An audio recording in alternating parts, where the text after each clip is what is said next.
notamment sur la facturation, comment on procède dans notre activité. Oui, c'est ça, c'est comment aujourd'hui vous recensez la notion de temps, de planning, parce que j'aborde rapidement ce sujet-là, parce que c'est dans votre introduction, vous évoquez en effet que la notion d'absence de planning, du suivi des heures, de congés, de maladie, de RTT et autres, plus étroitement lié à votre activité et le déclenchement de facturation. Aujourd'hui, comment c'est piloté? Et comment vous avez structuré justement ce suivi? Comment vous l'imaginez demain? D'accord. Sur cette partie-là, en effet, on utilise donc Fitnet Manager pour que chaque collaborateur, chaque consultant puisse déclarer ses temps sur des job codes, entre guillemets, ça s'appelle Ok, des CRM, mais rattachés à des clients. Sur ok, la base de ces temps et des frais aussi qui sont déclarés, qui potentiellement peuvent être facturables, ensuite, on peut donc générer des factures à destination donc, de nos clients. Et comme ok, ça, on gère notamment le suivi des encaissements, s'assurer que finalement chacune des factures elle a bien été réglée en temps et en temps. ok. Par contre, on est en train de dire que aussi dans Fitnet, outre la déclaration des temps sur les missions, il y a aussi la déclaration des temps sur je dirais, toute la vie au cabinet, les projets internes, Mhm. plus déclaration donc des congés RTT ou autres. Même si on n'a pas on a une validation, un système de validation dedans, mais qui n'est pas forcément optimal, on va dire. Mais Mhm. preneur de quelque chose de fait. Donc la question, c'est que demain, si on décommissionne Fitnet Ouais. pour aller dans la SI RH, où on déclarerait finalement les temps, ça veut dire aussi sur mission, c'est comment on crée finalement des affaires, des missions, des job codes, des clients par ailleurs pour que finalement le collaborateur puisse déclarer sur ses missions et sur ses clients, outre déclarer seulement finalement leurs absences. Mhm. Et la question après, ça va être comment on va pouvoir l'envoyer vers un autre SI ou, je ne sais pas, avec Power BI ou un Excel, peu importe, pour pouvoir ensuite aller facturer nos clients. Parce qu'il y a ce qui est déclaré par nos collaborateurs et il y a ce qu'on facture. Je m'explique, un collaborateur peut avoir travaillé par exemple 20 jours ouvrés dans le mois, mais en fait déclarer je ne sais combien d'heures, même s'ils sont au forfait jour, et donc finalement ça représente à peu près, je ne sais pas moi, 25 jours ouvrés.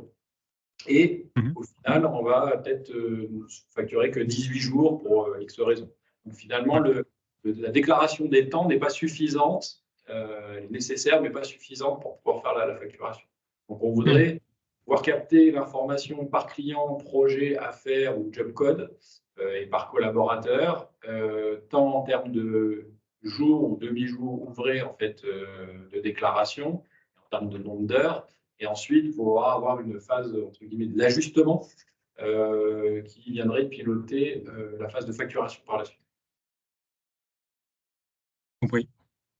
Après, c'est un vrai sujet à part entière, mais qui peut être plus ou moins lié à une solution de gestion des temps et d'activité qui est que je vulgarise GTA pour une solution dédiée à l'administration ou au service CRH, qui permet en effet euh, de restituer, que ce soit au manager, aux salariés et puis à l'équipe RH opérationnelle, une visibilité en termes de planning, de présence, Oui. de décompte et décomposition de l'activité, donc d'avoir une approche à la fois analytique ou déclarative des salariés, pour ensuite calculer les éléments de paye et valoriser la rémunération du salarié par rapport à ces éléments.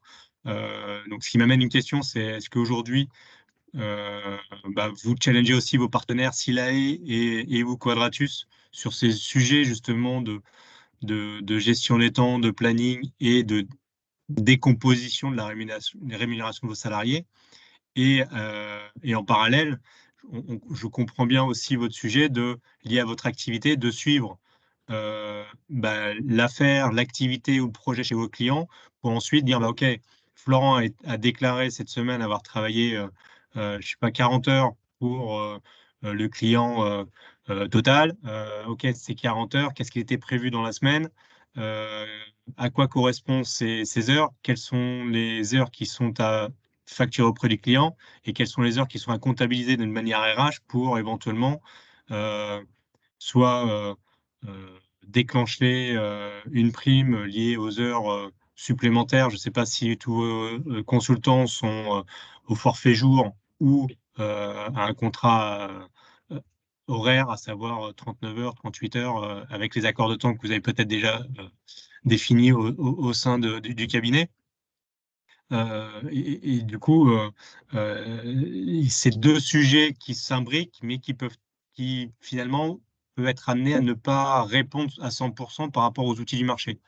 C'est là où je me permets de m'arrêter sur ce sujet-là, parce que c'est une vraie problématique qu'on comprend bien pour les entreprises de votre activité. Mais attention, ne faisons pas, si je peux en conclure ainsi, un amalgame, dire que ça fait partie du SIRH, ou est-ce que ça doit faire partie de votre ERP ou votre outil de gestion lié à l'activité au sein du cabinet? On est Et bien il d'accord. va y avoir une certaine frontière sur laquelle il va y avoir en effet des éléments communs, mais ne pourront pas être pilotés soit à 100% par rapport à un SIRH ou à 100% par rapport à une application qui fait vraiment que de la gestion de planning et de projet, mais qui n'a aucune connaissance légale et réglementaire par rapport au suivi des heures, au déclenchement de repos, au déclenchement de compteurs de congés, etc. pour la partie RH. On est tout à fait en ligne, Florent. OK. On va dire qu'aujourd'hui, ou on va dire plutôt en cible, je vais parler de solutions hein, pour dire un SI, peu importe qui Oui. sera retenu demain. Mais demain, on aura bien une solution CRM, une solution planning et une solution facturation. OK. En plus du SIRH et à voir si on met donc de côté tout ce qui est paye et rémunération, enfin en tout cas paye avec ce qu'on a aujourd'hui, ou voir si on peut faire quelque chose avec le SIRH. Mais le SIRH on ne s'attend pas, enfin, si vous nous dites le contraire, à ce qu'il fasse la facturation pour le coup, ni le planning, on est d'accord. La question par contre sous-jacente, c'est si les collaborateurs déclarent leur temps, je parle sur les missions, hein, sur nos clients, Oui. c'est où est-ce qu'ils le font, comment ils peuvent le faire via le SIRH qui pourrait, par un port de fichier cloud ou parce que c'est structuré directement dans le SIRH, d'avoir déjà nos clients, projets et affaires associés finalement à ce que peuvent déclarer nos collabs. Puisqu'on aura besoin, si c'est structuré et intégré dans le SIRH, ensuite de pouvoir aller sourcer vers des connecteurs. Donc, en effet, soit le planning, soit, enfin, et ou d'ailleurs la solution facturation. C'est super important hein, parce que il faut vraiment effectivement que l'outil RH ne fasse pas la facturation, ça ne nous choque pas plus que ça. En revanche, il faut que les tables d'alimentation soient sur la même organisation parce que la finalité pour nous des temps, au-delà du suivi de l'activité, c'est la facturation. Donc, il faut absolument qu'on ait une chaîne qui soit complètement fluide et pas 18 tableaux Excel qui s'enchaînent, quoi. On peut connaître par ailleurs. On pourra regarder ces éléments effectivement dans la solution, mais je vous rassure, on a des tables et des référentiels et c'est vous qui donnez comment dire, la signification de ces référentiels. Est-ce qu'on parle de client, est-ce qu'on parle d'activité, est-ce qu'on parle de projet, en fonction de la codification dont vous avez besoin. Et derrière, selon ces tables, les utilisateurs vont soit saisir des éléments, on a même un système de badge virtuel avec un système de clock-in, clock-out. Je clique, je travaille sur ma tâche pendant 2 heures, 2 heures et demie, je reclique, le temps se décompte automatiquement et je l'affecte à un projet, par exemple. Et nous, ce qu'on préconise dans l'usage, c'est d'avoir un seul et même outil pour gérer le suivi des temps et pour gérer les absences, parce qu'on a un calendrier commun, global, que les absences sont décomptées du planning, qu'il y a le workflow, qu'il y a un seul portail, que l'expérience utilisateur est bien plus simple et plus fluide pour tous. En tout cas, ça fait partie de la proposition de valeur qu'on adresse. Et derrière, c'est un système de flux pour envoyer les informations dans un outil tiers. C'est d'accord. Et c'est aussi, ça va être très important à chaque fois savoir quel est le SI maître sur quelles données. Là, par exemple, ça va être pour les collaborateurs. Toutes les données RH d'un collaborateur, c'est forcément le SIRH. Le client, l'affaire, à voir si c'est dans le SIRH ou c'est dans un autre SI qui ensuite vient finalement se déverser et utiliser dans le SIRH, parce que, outre le point que Florent un peu mettait sur la table, et en effet, je partage le point de Gilles, c'est ultra structurant, en tout cas dans le cadre de notre activité et de l'organisation. Mais il y a aussi un autre sujet qui va être la gestion des compétences. si elle est gérée dans le SIRH, à un moment donné, notamment pour le planning, outre la disponibilité, le temps prévisionnel des collaborateurs qui pourraient être envoyés vers le planning, c'est comment on arrive aussi à capter, je dirais, les compétences et les appétences des collaborateurs pour pouvoir ensuite arriver à staffer sur les missions, le bon profil au bon moment est disponible.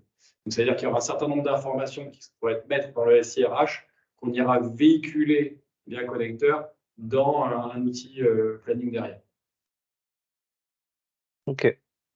Donc il y a un équilibre à trouver entre les différents SI, Oui. on n'en veut pas pléthore, mais forcément on se rend compte qu'il y aura à minima CRM, planning, SIRH et facturation. Alors, quel que soit le SI, hein, ça peut être du Excel, mais ce qui importe, c'est que ça se communique entre eux et qu'on sache bien tel SI est maître sur telle donnée et c'est envoyé par ailleurs et au bon format et autres pour être sûr que chaque SI puisse travailler sereinement. De toute façon, aujourd'hui, on est dans une optique de vous projeter sur le champ des possibles de ce qu'on sait ou ce qu'on ne sait pas faire par rapport à notre existant. Mais si on est amené à avancer ensemble, on ne fera pas l'économie d'une définition de schéma directeur avec les flux, avec qui est maître, qui est esclave, à quelle fréquence, sur quelle technologie on échange, est-ce que c'est du temps réel, est-ce que c'est hebdomadaire, est-ce que c'est mensuel. Voilà, tous ces éléments devront être discutés parce que c'est ce qui est souvent peut-être le moins intéressant de la partie, en tout cas pour ma part sur la partie SIRH, mais c'est ce qui garantit l'urbanisme et le fait que le projet soit en phase avec les attentes opérationnelles que tous les acteurs de l'organisation peuvent avoir. Et quand je dis tous les acteurs, c'est, une direction, le management, les collaborateurs et les autres, satellites qui peuvent tourner autour sur des fonctions support et qui ont besoin d'exploiter la donnée. Donc sur ça, on en parlera dans tous les cas. Oui, je vous rejoins, c'est ultra structurant parce qu'on peut designer, entre guillemets, de plein de façons différentes, mais il faut que ce soit adapté à nos besoins, et on l'a redit là auprès de l'ensemble du collège associé, c'est qu'on va refondre toute l'architecture SI du cabinet, pas juste SIRH, donc il va falloir repenser les process, les flux, dans quel sens, encore une fois, quelle est la golden source, où est-ce qu'il y a du retraitement ou pas, les connecteurs qu'il va y avoir, et pour quels besoins. D'où, comme l'a évoqué Guillaume, très important chez nous, et on met en place pas mal d'outils de reporting chez nos clients. Pour le coup, le reporting va être ultra important pour nous. C'est finalement quels besoins on a en interne ou pour l'externe. Et donc, ça veut bien dire qu'il va falloir définir exactement toutes les données, toutes les informations. Et finalement, après, en termes de reporting, est-ce que ça va être une dimension, un attribut autre, et comment je filtre tout ça et je restitue. Okay. D'où on est en train de travailler là donc, sur notre cahier des charges. On essaye de paralléliser en même temps que là, on va faire la démo avec vous, mais on a avancé, mais on a encore, on sait, un travail de maturation sur le sujet pour aboutir sur quelque chose de clair, en tout cas, et qui pourra, si on continue ensemble, donc de se poser, comme disait Julien, sur finalement, c'est quoi la cible, dans quel sens je le veux, et ainsi de suite. Et au moins, ça permettra de savoir ce que vous pouvez faire, techniquement ou pas, et outre la technique, à quel point on peut tordre un peu, entre guillemets, désolé du terme, mais l'outil pour répondre aux besoins. Très clair. Oui.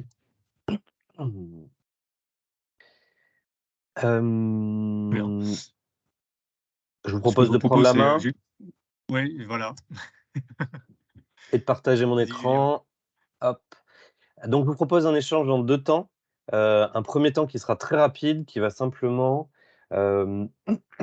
avoir pour vocation de contextualiser notre proposition de valeur SIRH au sens large, donc un peu sur la base de ce qu'on vient de se dire, rapidement pour vous expliquer un petit peu l'urbanisme du SIRH Talentia tel qu'il peut exister, et ensuite de rentrer vraiment dans la démonstration avec une démonstration assez générique. Et le but, c'est que ce soit interactif, c'est-à-dire que s'il y a tel ou tel domaine qui est plus ou moins important, pertinent, on y passe plus ou moins de temps en fonction de vos enjeux et de ce que vous souhaitez voir aujourd'hui. Ici, ce qui est important, c'est que le système d'information qu'on propose, c'est un système intégré, mais modulable.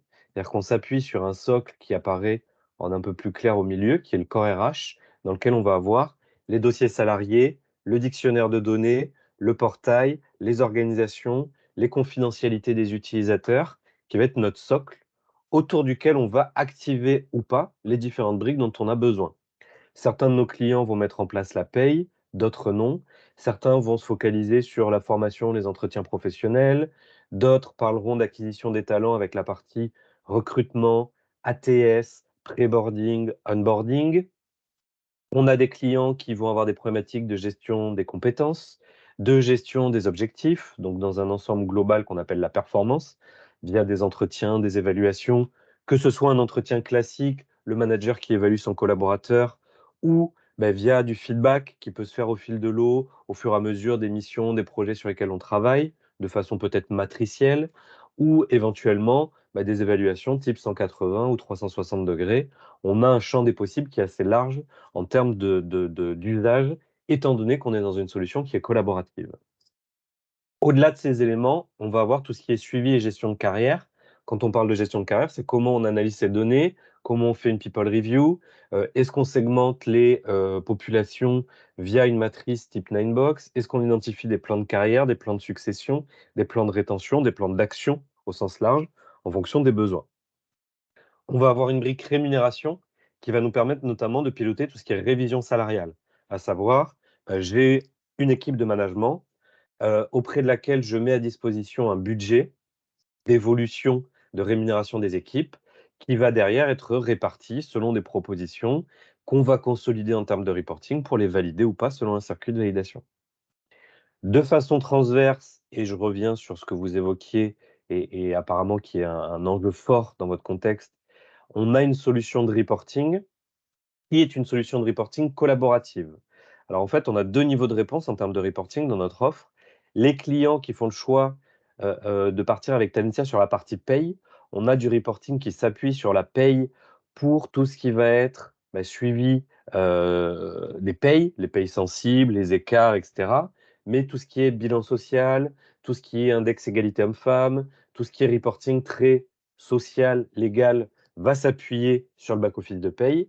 Et on a un reporting beaucoup plus opérationnel, le pilotage des absences, du recrutement, des formations, des entretiens, des effectifs, et qui va être potentiellement, contrairement au reporting qui s'appuie sur la paye, beaucoup plus collaboratif. C'est-à-dire que chaque utilisateur, manager, directeur qui a un accès dans la solution pourra avoir du reporting sur le périmètre sur lequel il intervient, dans les domaines sur lesquels on lui donne les droits. Et c'est là où c'est transverse et c'est embarqué dans la solution en temps réel. On n'est pas sur un composant tiers sur lequel on vient s'appuyer, on est vraiment sur du reporting embarqué dans la solution. De façon transverse, on a un certain nombre de services RH sur lesquels on travaille de plus en plus. Alors, ça va être tout ce qui est enquête. Alors, une enquête, ça peut être un rapport d'étonnement suite à un recrutement. Ça peut être une enquête de bien-être au travail, dématérialisation des tickets restaurants. Bref, on peut imaginer tout type d'enquête. On va avoir des services type contenu, on appelle CMS. Je pousse des vidéos, des articles, de la documentation, des best practices au sein du portail de mes collaborateurs, de mes managers. On va adresser tout ce qui est social collaboratif pour pouvoir interagir sur certaines thématiques. Et on va avoir une fonctionnalité de chatbot qui permet d'interagir avec la solution sans pour autant avoir à se connecter à la solution. C'est-à-dire que depuis Teams, par exemple, je suis collaborateur, je vais dans une channel dédiée, je demande quel est mon solde de congé et sans avoir à me connecter, dans Teams, dans la conversation, je vais recevoir mon solde de congé que Teams, via le chatbot qu'on a mis en place, aura été interrogé dans la base.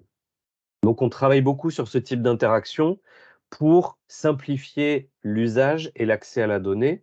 Je prenais l'exemple des absences, mais ça peut être quelles sont les formations prévues sur les 3 prochains mois, quelles sont les formations au catalogue. Et derrière, on travaille beaucoup aussi sur l'utilisation du langage naturel et l'enrichissement des données telles qu'ils peuvent être utilisées par la solution. D'autant plus qu'on est dans un contexte international, puisque Talentia est une organisation historiquement française, mais on a des filiales dans différents pays. Donc, nos solutions sont traduites, multilangues, multidevises, multisociétés, et sont à même de gérer ce type de complexité. Et sur la partie absence et gestion des temps au sens large, donc on a 2 approches.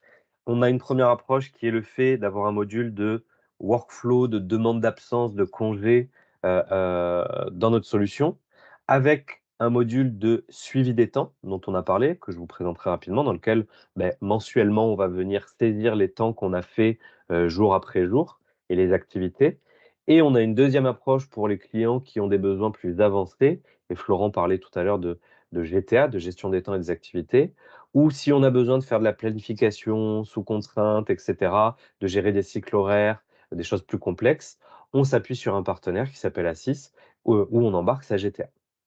Donc l'idée, c'est que sur la big picture que vous voyez ici, on couvre, j'ai envie de dire, 90% du scope en propre, et pour certaines fonctionnalités, on va s'appuyer sur des pure players. Donc j'ai cité Asys pour la partie gestion des temps. Sur la partie coffre-fort, quand on embarque notre paye, on s'appuie sur UKG, PeopleDoc. Sur la partie formation, pour les clients qui, dans le domaine du e-learning, souhaitent générer du contenu par eux-mêmes, on a un partenaire qui s'appelle Idea Generator. Dans le domaine du recrutement, on a un partenaire sur la multidiffusion des offres d'emploi qui s'appelle Broadbean. Et si je prends l'exemple de la signature électronique que vous avez cité, vous évoquiez que vous utilisiez DocuSign, nous, on embarque un partenaire qui s'appelle Connective. Ceci étant dit, on a des API natives avec DocuSign notamment pour générer par exemple une embauche et un contrat de travail depuis le système d'information, envoyer le document en signature depuis le workflow via une API vers DocuSign, le process de signature entre signataires, candidat ou futur employé pour le contrat et employeur est géré dans DocuSign, et via une API, on récupère le document qui vient être historisé dans l'outil. Et c'est une API qu'on gère de façon native dans la solution.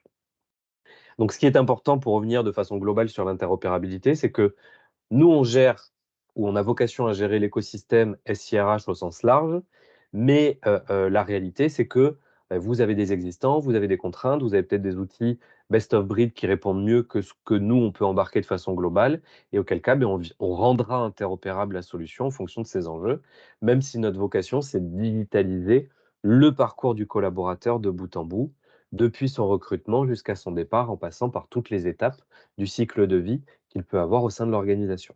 Mais c'est bien important d'avoir en tête qu'on a un moteur d'interopérabilité qui, via des fichiers plats, des web services, des API, peut interagir avec l'écosystème existant ou à venir que vous souhaitez mettre en place. Voilà pour cette rapide introduction. Est-ce que c'est clair pour vous avant que je rentre dans la solution? Est-ce que vous avez peut-être déjà des questions à ce stade? Sur la partie connecteur, je pense notamment au 360 Learning, qui est notre outil de contenu formation. Est-ce que ça s'implémente bien avec votre outil? Nous, sur la partie formation, on va pouvoir gérer tout ce qui est administration de la formation au sens TMS. Je recueille les besoins, je fais mon plan, je planifie des sessions et j'organise le tout. Et on va pouvoir gérer la partie LMS. Donc, on a une proposition de valeur qui est globale. Si vous nous dites sur la partie learning, on souhaite gérer notre outil, on souhaite maintenir notre outil, c'est faisable. Ça induit que le collaborateur aura un portail en plus, puisque plus on démultiplie les outils, plus il y a de portails collaborateurs. Et derrière, on va définir des flux avec comment le catalogue de formation est enrichi, puisque nous, on est sur un catalogue de formation unique, qu'on soit en présentiel ou en distanciel, et comment on suit le présentéisme aux formations e-learning qui ont été consommées via la plateforme existante. Donc, je n'ai pas de connecteur natif avec quelque outil que ce soit. Par contre, on a un catalogue d'API avec des flux standardisés pour récupérer le catalogue de formation, la participation à une session, le nombre d'heures réalisées qui vient alimenter les différents éléments et qu'on ajuste en fonction des flux qu'on définit et surtout en fonction du fameux cahier des charges et de l'urbanisme que vous définirez et des flux qui sont les plus pertinents dans votre contexte. Et donc, ça veut bien dire que tous les partenaires là, qui sont affichés, notamment Asys pour la partie GTA, on y accède en fait via une seule plateforme qui est celle de Talentia, et que quelque part, tous ces moteurs d'autres solutions partenaires, c'est totalement transparent pour l'utilisateur. On est d'accord qu'il n'y a pas de connexion à une autre plateforme pour utiliser ces parties-là. Alors, on est sur une offre qui est intégrée, donc les utilisateurs vont naviguer dans un écosystème global. Par contre, sur certains items bien particuliers, il peut y avoir un changement d'ergonomie. Sur Asys et sur la partie GTA, on est sur un autre outil qui est embarqué, donc à un moment, le portail va changer. Par contre, c'est transparent. L'utilisateur va avoir dans son portail global Talentia un certain nombre de widgets, dont un widget qui va lui permettre de naviguer dans la GTA. mais tout ça est intégré au système et on maintient les flux. C'est-à-dire que quand il y a des montées de version de notre côté, alors sur la partie RH pure, c'est pas forcément le cas, mais sur la partie paye, on a pu le voir avec la DADS, la DSN et tous les changements que ça a pu induire en termes de structuration des données. Ça induit derrière de maintenir les interfaces, les flux, les données à échanger, leurs fréquences, les règles de gestion, etc., etc. Et donc tout ça, ça fait partie de la maintenance embarquée contractuellement dans l'écosystème qu'on embarque nativement. Donc on a une maintenance applicative d'interopérabilité avec nos partenaires qu'on peut mettre en place avec n'importe quel tiers, mais qui n'est pas du même niveau en termes d'intégration. D'accord. Et si vous changez de partenaire? Si on change de partenaire, on aura le même niveau d'intégration avec vous. Dans tous les cas, tant qu'on est avec un partenaire, on maintient cette intégration. Et après, tout comme tout éditeur qui a une fin de vie sur un produit, sur un module ou sur un partenariat, le jour où on décide de dénoncer un partenariat, il y a une fin de vie qui est déclarée et on lance généralement des campagnes de migration vers un autre partenaire, ce qui peut être le cas dans certains contextes, ou faire le choix de maintenir une maintenance autour de ce partenariat, avec la facturation de la maintenance qui va derrière. Et dans tous les cas, on se met au carré sur ces éléments, en amont. Merci, Julien. C'est un consultant, un souci, je pense notamment à Aziz, c'est vous qui prenez en charge le besoin, le problème, la difficulté. En termes de service client, ou est-ce qu'on passe par plusieurs plateformes Alors, contractuellement, c'est nous qui portons les éléments. On gère la relation en termes de direction de projet. On gère la relation en termes de support de premier niveau. On fait monter en puissance un certain nombre de consultants dans nos équipes, mais la réalité, c'est qu'on n'est pas forcément en mesure de porter tous les projets par nous-mêmes. Donc, ça arrive qu'on fasse appel à Assis en direct qui interviennent sur certains projets parce que quand on vend dans le mois 3 projets Assis, on n'a pas forcément 3 consultants disponibles pour démarrer 3 clients en même temps. Et donc, ça arrive que ce soit Assis qui intervienne en direct. Mais contractuellement, c'est nous qui portons les engagements de mise à disposition des moyens. Et c'est avec nous que vous contractualisez, que vous gérez ces éléments. Mais il peut arriver qu'on fasse intervenir Assis pour des problématiques de bande passante. D'accord. Ok, merci. Merci. Et globalement, de façon plus générale, on est éditeur et intégrateur de nos solutions. Donc nous, on a vocation à avoir des équipes qui délivrent le software et des équipes qui les intègrent et des équipes qui sont là pour le run, pour gérer toute la vie de la solution, que ce soit le support ou que ce soit ce qu'on appelle le business service qui permet d'accompagner nos clients dans l'évolution de leurs besoins au quotidien. Mais il se peut qu'on fasse appel aussi à des partenaires intégrateurs qui ont été formés, qui nous accompagnent, pour avoir un peu d'élasticité là aussi sur les périodes où on a beaucoup de clients à accompagner sur certaines thématiques. Merci. Donc voilà pour cette grosse introduction. Ce que je vous propose, c'est de rentrer dans l'outil pour vous faire une idée un petit peu de l'ergonomie et de la façon dont la solution se décline.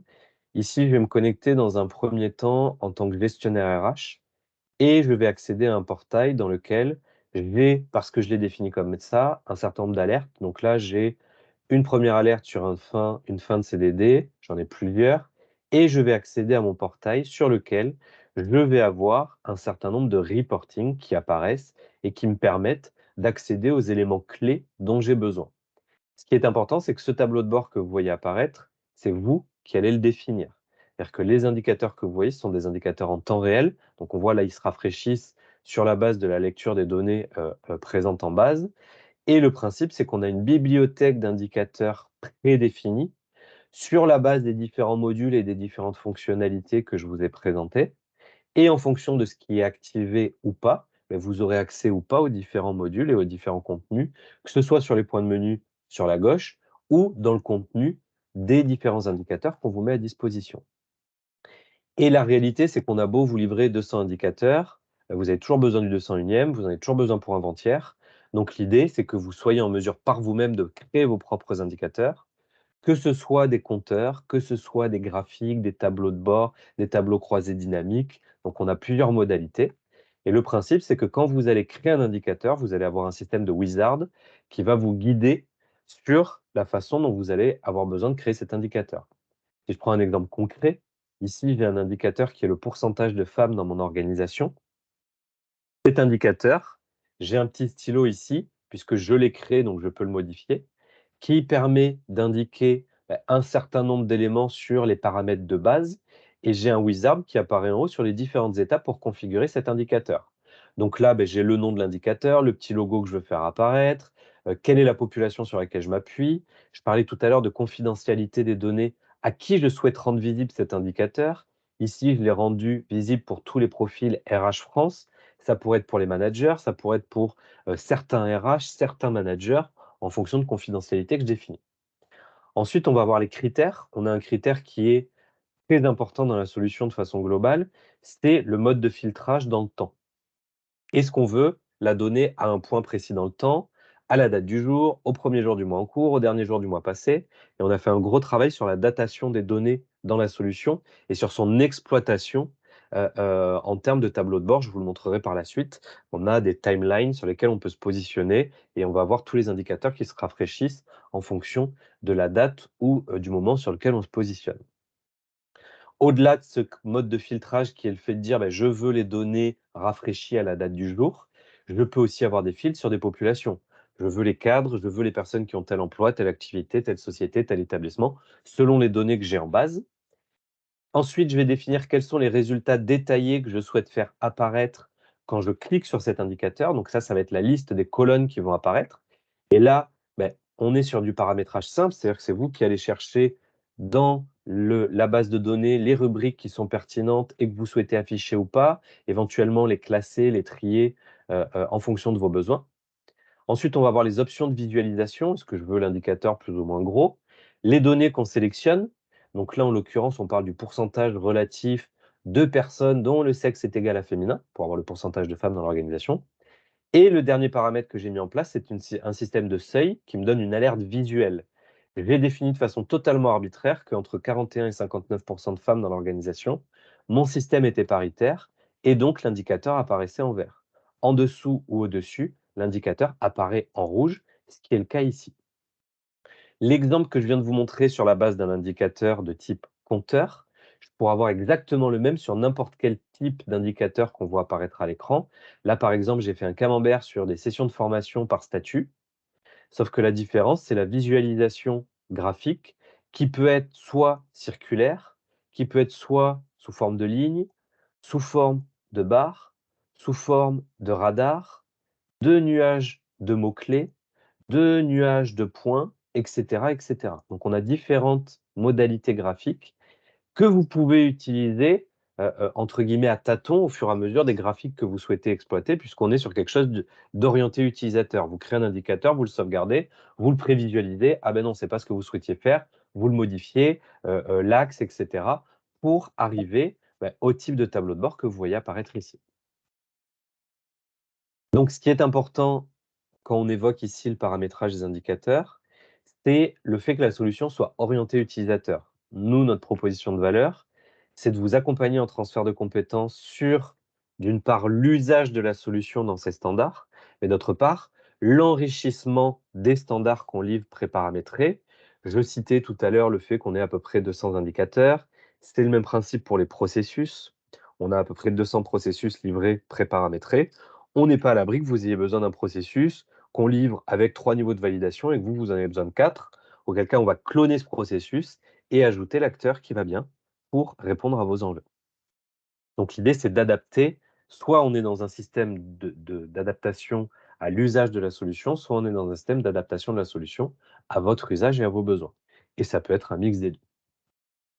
Ce qui est important ici, c'est que le tableau de bord que vous voyez n'est qu'un exemple. Et quand je parlais de reporting qu'on pouvait décliner, là, par exemple, je me suis créé un autre tableau de bord sur le suivi des effectifs. Ce tableau de bord, il va être illisible quand il va se charger au premier abord, et je vais vous expliquer pourquoi. J'ai créé un tableau de bord dans lequel j'ai un tableau croisé dynamique, dans lequel j'ai mes sociétés, mes différents services, le compteur d'effectifs, sauf que j'ai une volumétrie qui est trop importante et qui n'est pas intéressant. Et c'est là où tout l'enjeu du dynamisme et du temps réel prend son sens. C'est que là, je vais définir le type de structure sur lequel je souhaite m'appuyer pour filtrer ces éléments. Donc, je pourrais me mettre sur de l'analytique, du juridique, de l'organisationnel, du hiérarchique, des structures emploi. Là, je vais me mettre sur de l'organisationnel et je vais dire, je veux filtrer ces éléments sur la base de telle partie de mon organisation. Et plus je vais rentrer dans le détail de mon organisation, plus mon tableau va se réduire parce que mes populations et mes thématiques vont être plus restreintes, jusqu'à ce que j'arrive potentiellement au nœud le plus fin. Et là, je vois par exemple que pour ma plateforme logistique, pour le tableau de bord que j'ai créé, théoriquement, je suis censé avoir 4 effectifs dans une organisation cible idéale telle que je l'ai définie, mais en l'occurrence, je n'en ai que 3, ce qui peut m'amener à faire une demande de recrutement, si jamais le recrutement est un sujet pertinent sur lequel je souhaite travailler, pour pallier à ce manque d'effectifs. Et au-delà de ça, ce que je voulais imager ici, c'est qu'on a une ligne de temps qui va, en temps réel, remodéliser ces indicateurs sur la base de ce que j'aurais défini. Alors, ce qui est important, c'est que ce que je vous ai montré là, ce n'est qu'un exemple parmi tant d'autres, parce que des indicateurs, on va en avoir sur les effectifs.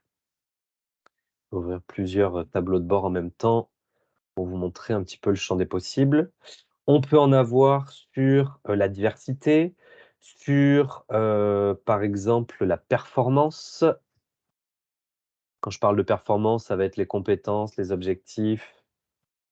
Hop, s'il veut bien se charger. Et je vais ouvrir un deuxième environnement dans lequel j'ai d'autres modèles d'indicateurs que j'ai paramétrés. Donc, par exemple, sur la performance ici et sur le suivi des compétences, je vais avoir ma structure, je vais avoir les compétences les mieux maîtrisées par telle ou telle entité. Donc, quand vous évoquiez tout à l'heure d'avoir la bonne personne au bon endroit, au bon moment, là, typiquement, je vais pouvoir savoir qui dans cette organisation a telle compétence. Je vais avoir des indicateurs type qui a telle notation de soft skills, quelle est l'adéquation moyenne à l'emploi. Je vais avoir par exemple ici le comparatif de l'évaluation d'un certain nombre de composantes entre l'employé, le manager et les pairs, si jamais on est sur une évaluation à 180 degrés, que je peux superposer et voir qui a plus ou moins bien évalué, auto-évalué les éléments. Donc, toutes ces restitutions sont des restitutions qui sont livrées, préparamétrées et que vous allez pouvoir enrichir en fonction des enjeux que vous avez adressés. Donc, on va en avoir aussi sur la partie suivi des temps. On revient sur les notions de coût facturable ou coût interne. Alors là, est-ce que j'ai mis une ligne de temps? Oui. Il faut que je trouve une période, voilà, avec le suivi des différentes activités. Donc là, on va voir les typologies d'activités, les typologies de clients et où est-ce qu'on en est sur chacun de ces suivis. Tout ça est bien évidemment à mettre au regard de vos enjeux et de ce que vous avez à piloter en termes de suivi. Et ces tableaux de bord, on va les décliner sur différentes thématiques et sur différents éléments sur lesquels on va avoir besoin de piloter les enjeux dont vous avez besoin. De façon transverse, là j'ai voulu imager rapidement la notion analytique. Il y a 2 autres notions qui vont être importantes. C'est la notion de structure que j'ai évoquée rapidement quand j'évoquais le fait de filtrer sur un aspect analytique, organisationnel, hiérarchique, juridique.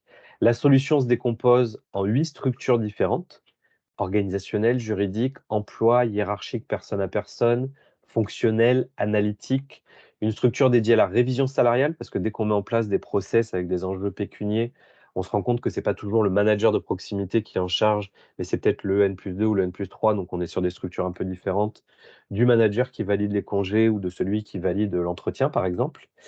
Si c'est le cas dans votre organisation, sinon si ce n'est pas le cas, on s'appuie sur une structure unique. Et des structures en mode projet, notamment, où on définit des équipes si jamais il y a des liens à définir. Donc, ce qui est important, c'est qu'on a un champ des possibles riche qui permet d'adresser les enjeux matriciels dans lesquels on va croiser du juridique, du hiérarchique, du fonctionnel, selon les confidentialités, les processus et les reporting dont vous avez besoin en termes de croisement de données et d'organisation. Sachant que c'est rare que nos clients activent les 8 structures. Généralement, on est plutôt sur une structure organisationnelle, une juridique, une emploi, une analytique et éventuellement une autre structure pour croiser des domaines. Mais c'est très rare qu'on ait des clients qui aillent jusqu'aux 8 structures activées. Oui, Ces structures que vous mettez à disposition et qui sont activables sont aussi personnalisables? tout à fait. Au-delà d'être personnalisable, c'est vos structures et c'est vous qui en définissez le sens et l'évolution et le versionning. C'est-à-dire qu'ici, mes structures, elles sont versionnées. J'envoie les différentes évolutions dans le temps, telles qu'elles apparaissent ici. Et ces structures, ben, on va avoir la possibilité de rentrer dans chacune des versions et de pouvoir rentrer dans le détail de comment vous définissez vos structures. Là, par exemple, j'ai eu des structures avec des grandes thématiques et des pays sous ces thématiques. Là, hop, sous un autre environnement, j'ai défini des structures totalement différentes, hop, dans lesquelles j'ai pas 5 versions, mais j'en ai que 4 parce qu'il n'y a pas eu autant de changements. Et je suis sur une entité avec une racine juridique parce que souvent les clients français nous demandent d'avoir une racine juridique croisée avec de l'organisationnel. Mais derrière, je vais définir quels sont les différents niveaux et quelle est la signification de chacun des niveaux. Donc ces structures, elles sont vraiment propres à votre organisation. Et ces structures correspondent donc avec des hiérarchies par enfant, là, comme vous nous montrez, sur lesquelles sont basés les reportings que vous avez présentés avant. Tout à fait. D'où la question, vu que vous avez une timeline, et donc on peut revenir en arrière.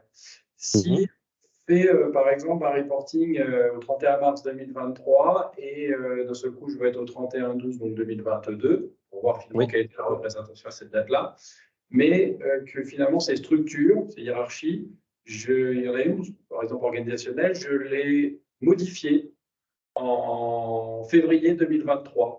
Alors, je vais mettre ma timeline au 31/12/2022 qui va m'afficher selon la structure organisationnelle d'avant la nouvelle. Par défaut, oui. Laquelle? Celle d'avant ou celle d'avant, celle de la date à laquelle vous lancez le reporting. Très bien. Donc, ça veut dire qu'on peut avoir par défaut.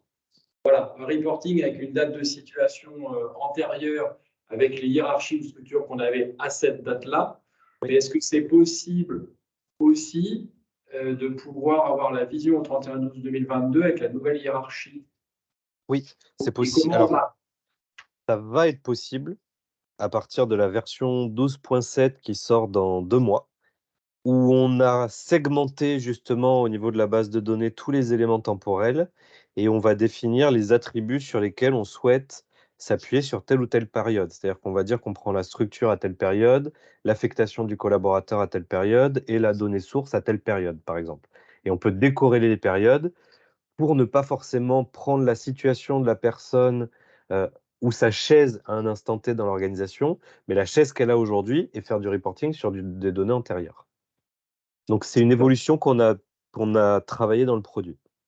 Et ça veut dire que vous avez une genre de correspondance finalement sur une hiérarchie entre l'avant et l'après qui permet finalement de restituer une vision antérieure avec la nouvelle hiérarchie pour faire quelque part une reprise d'historique quelque part. Ça veut dire qu'on a décortiqué notre base de données avec des segments de temps pour pouvoir avoir ce niveau de détail en termes de reporting.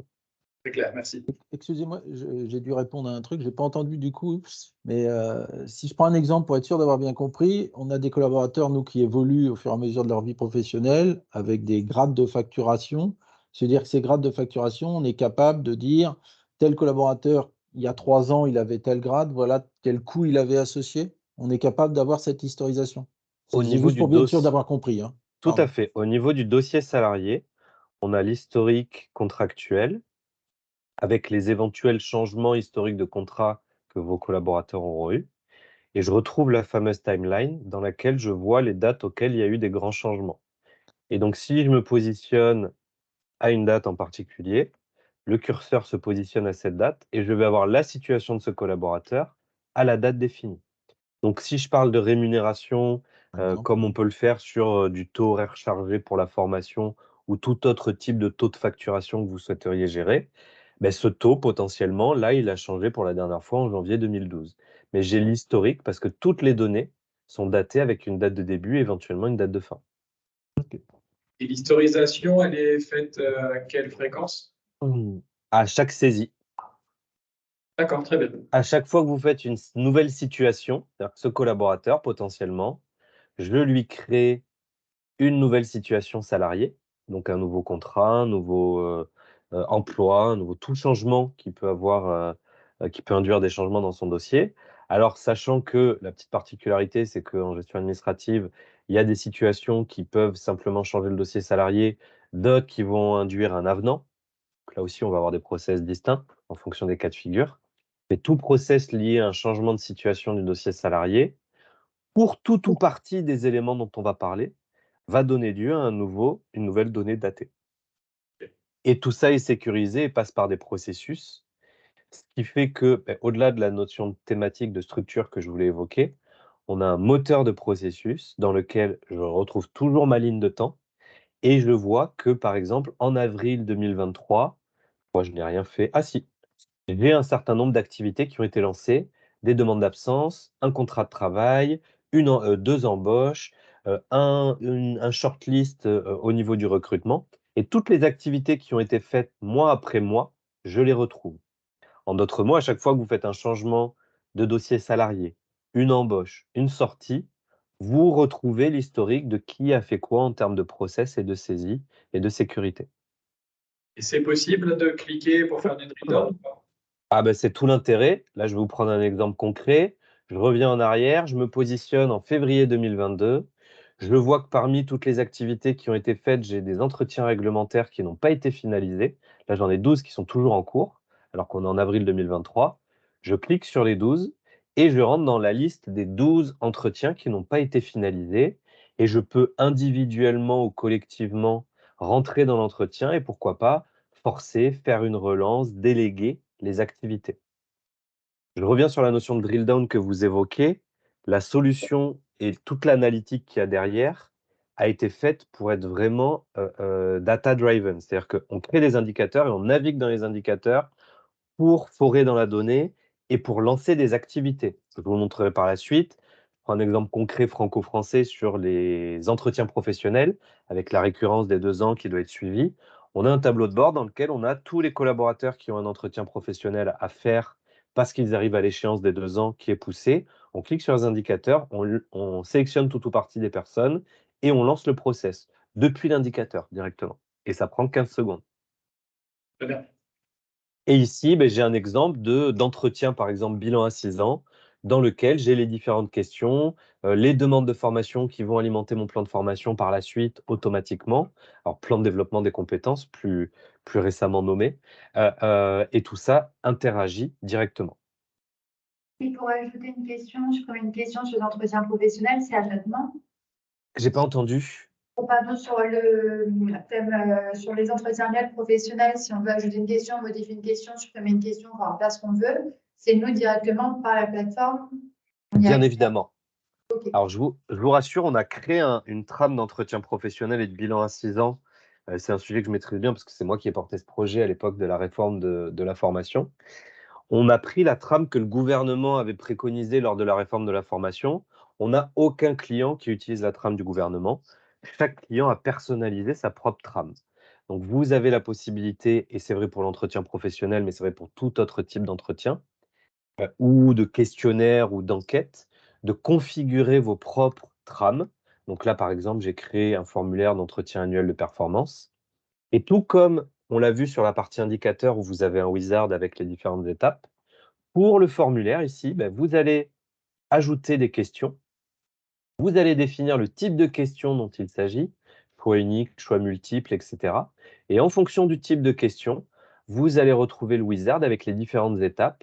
Donc là, cette question, je l'ai appelée Q1, qualifier l'équilibre vie pro, vie perso.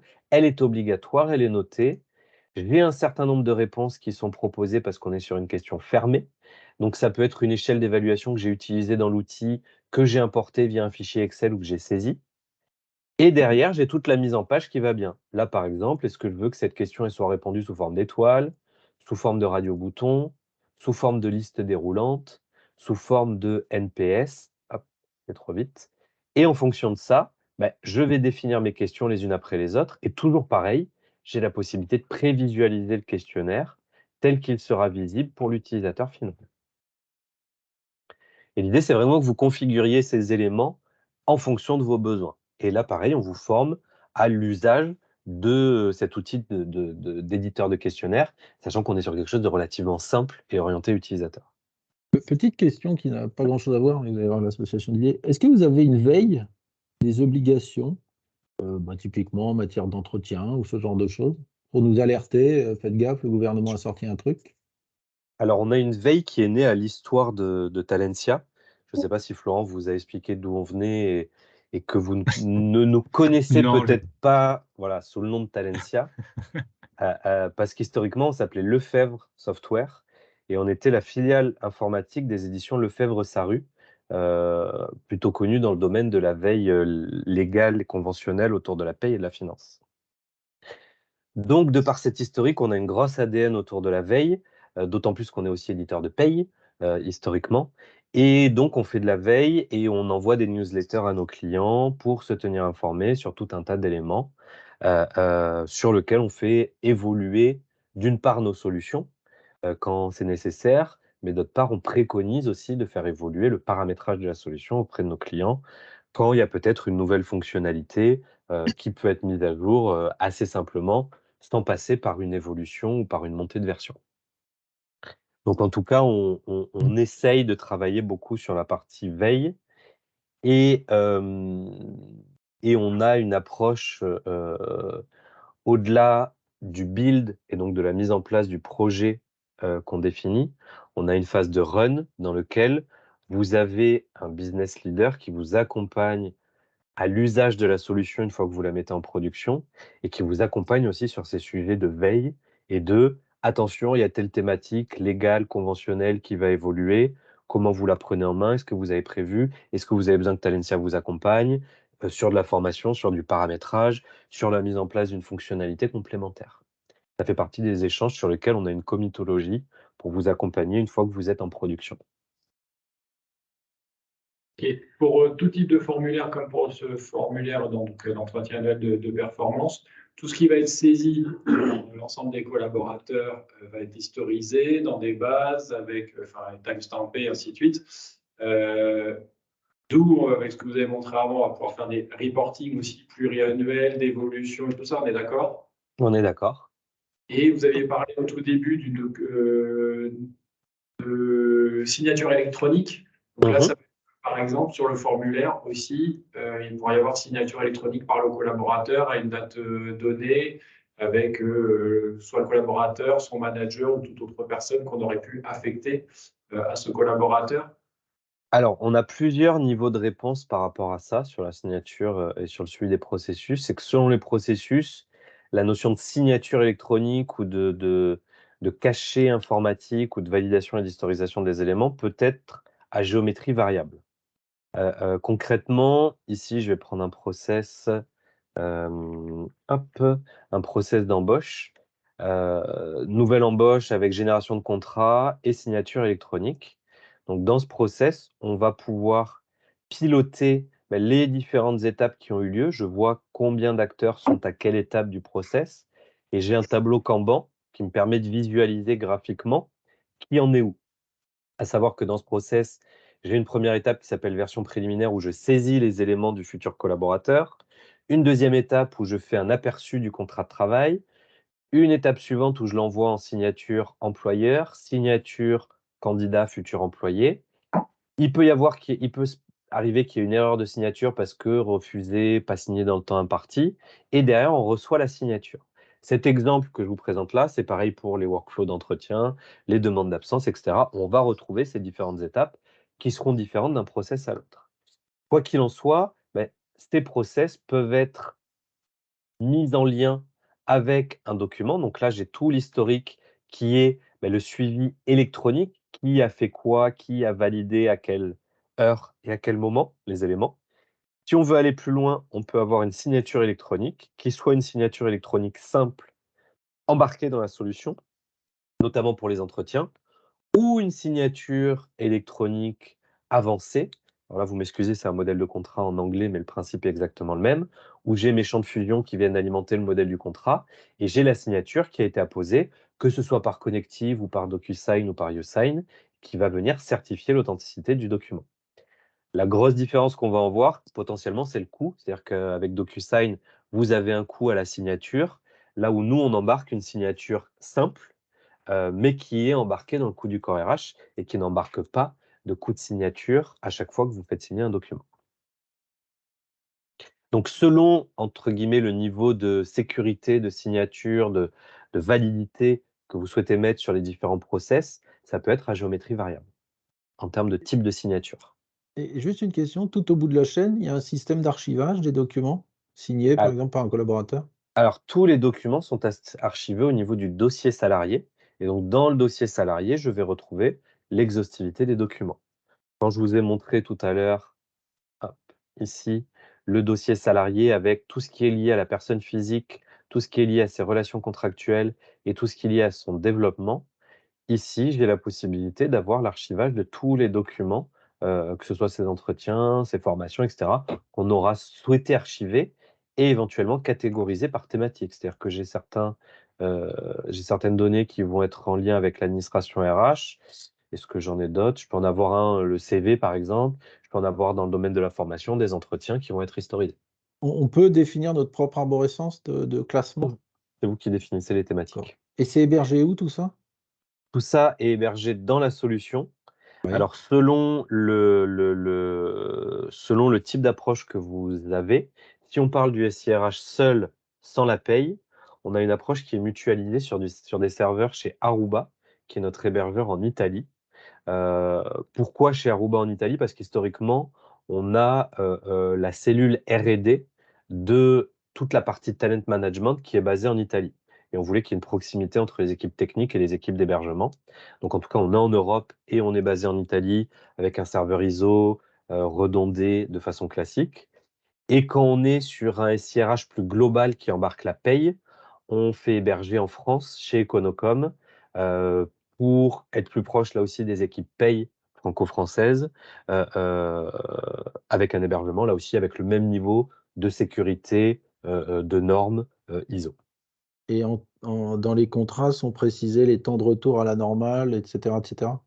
Tout est contractualisé, on a un plan Oui. d'assurance qualité avec l'ensemble des engagements qui sont pris, qu'on pourra vous mettre à disposition, bien évidemment.